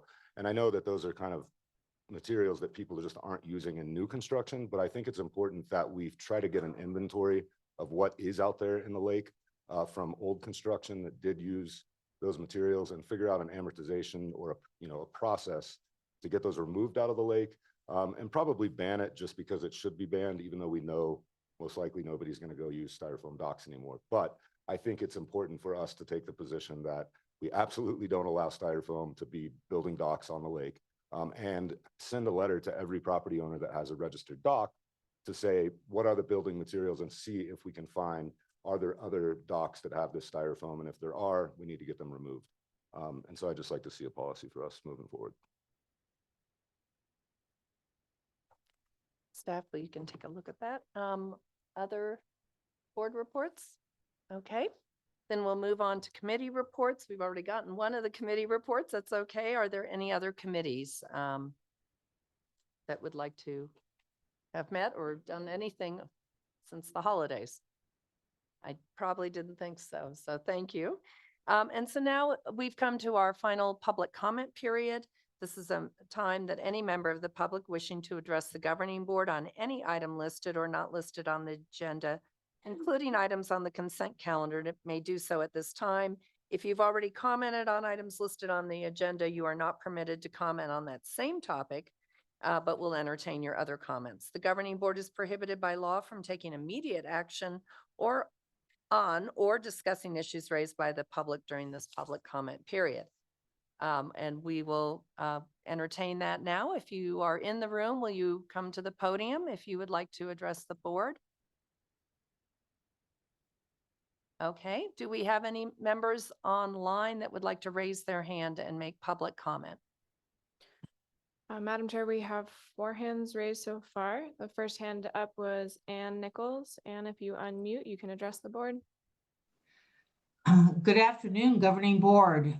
Thank you for the robust discussion on vehicle miles traveled. It was really reassuring. Sorry about that call. Anyway, wonderful not to, to try to stop TRPA from being so fungible. On the 777 plan, in the written material, it says it wants to lien our properties. The public needs to know about this, that you're considering that, because the legislature won't allow a T-bid in Nevada. And obviously a tax referendum would fail. This is a real problem for Placer County right now, because they have really big projects in the works. In fact, Cindy had to recuse herself yesterday about the Kings Beach redevelopment, 39 North, that they wanted to give $2 million in, they don't have to pay it back in loans, and then 28 to 38 million in rebates. And it isn't even a approved project or something that has been given to the public. So this is the problem we're looking at. There's all kinds of projects in Placer County. Cindy is very pro development, which good on her, whatever she wants. But we really need to think about how our 2-lane roads are going to manage in all this. And who are the partners you keep talking about? Are there any people in the community, or is it just developers and nonprofits? So we'd really like to hear about that. And, the projects affected by the trigger, really the Snow Museum in Squaw Valley has to have an EIS, but the TBAP and your housing amendments don't. So there's a real disconnect here. And, anyway, this isn't all about funding. This is about the lake. And this is not a penance. You should just do what you say you're going to do and regain the public's trust. Enforce your ethics and conflict of interest. Make it have some teeth. Have it so the public can regain trust in you. Thank you very much. Thank you, Ms. Nichols. Next. The next hand raised is Alan Miller. Alan, if you unmute, you can address the board. Hello. Day all. I'm Alan Miller. I am a civil and environmental engineer here in South Lake Tahoe. spoken many times before this board. I would like to acknowledge and compliment Mr. Bass for his comments a moment ago about the styrofoam docks and the need to obtain information from the property owners about what is comprising their shore zone structures. And I have long been opining about this to the TRPA management. I had included that in my lawsuit, Miller versus TRPA. And I definitely think this is a great and welcome baby step. I have included in my settlement offer to TRPA last May my own recommendations for policy moving forward to begin to address this problem, which is, to my mind, one of the gravest and greatest threats that Lake Tahoe faces. Not only associated with styrofoam docks, but docks of all kinds of plastics. And you can see in my marina report that many of the floats that are for the docks are styrofoam covered with a thin layer or coating of plastic. And once that thin coating is breached, then it's easily released into the environment as styrofoam popcorn. And there's many examples of that in my report on the marinas. And so it's really a much larger problem, but I do welcome Mr. Bass's suggestion to move forward with beginning to get the information that's needed about the massive amount of plastic that's out there, and then to take steps to begin to ban and remove that and replace it with wood, metal, and stone, natural materials that will not destroy Lake Tahoe's quality and clarity. I thank you for that. I attended and provided comments in the public record to you today, that I also submitted this information and additional suggestions to the legislative committee yesterday down in Nevada. So I do thank you for this moment. Thank you, Mr. Miller. Next. The next hand raised is Melissa Soderson. Melissa, if you unmute, you can address the board. Good afternoon, Melissa Soderson, Tahoe Forest Matter. I thank you for your time again today, especially those of you that are hearing these for perhaps the second or third time this week. I'm here today to speak to you again about logging, sawmills, and biomass, and to voice the collective objection to these unscientific and polluting non-solutions from Tahoe Forest Matter, Eco Integrity Alliance, and the John Muir Project. Science has shown clearly that through numerous peer-reviewed studies, including some funded by the USFS and CAL FIRE, that thinning is causing long-term harm to forest resilience, to climate and fire, adding tons of sediment to our watersheds while doing nothing to protect life, property, and infrastructure during extreme fire. Current terminology includes the overuse of forest health. However, there is little difference between these projects and destructive thinning, often bid out to the very same commercial logging companies. Already we have one sawmill on the Nevada side, one proposed for El Dorado County, and two proposed for Placer. TRPA and CTC have both recently discussed biomass with glee, facilities which the Center for Biological Diversity calls a huge threat and massively polluting even at small scales. Each of these proposals puts Tahoe forests at risk for a very long time. More recent studies have pointed to logging as the single greatest threat to our forests, worse than fire, climate, and bark beetles. This is not environmental improvement, it is environmental destruction. Yet billions are still being directed to these landscape scale projects with the Forest Service's top scientists has said do not work. In contrast, almost no funding is available for community-wide infrastructure hardening, proven to protect life and property during extreme fire. We ask this board to adopt a firm stance on logging, focused on home out hardening rather than forest in. An adamant no to biomass of any scale. We'd be happy to come back with a full presentation on these important issues, and we ask that the TRPA really needs to take a step back from what they've been doing lately and focus on actually protecting our environment, because I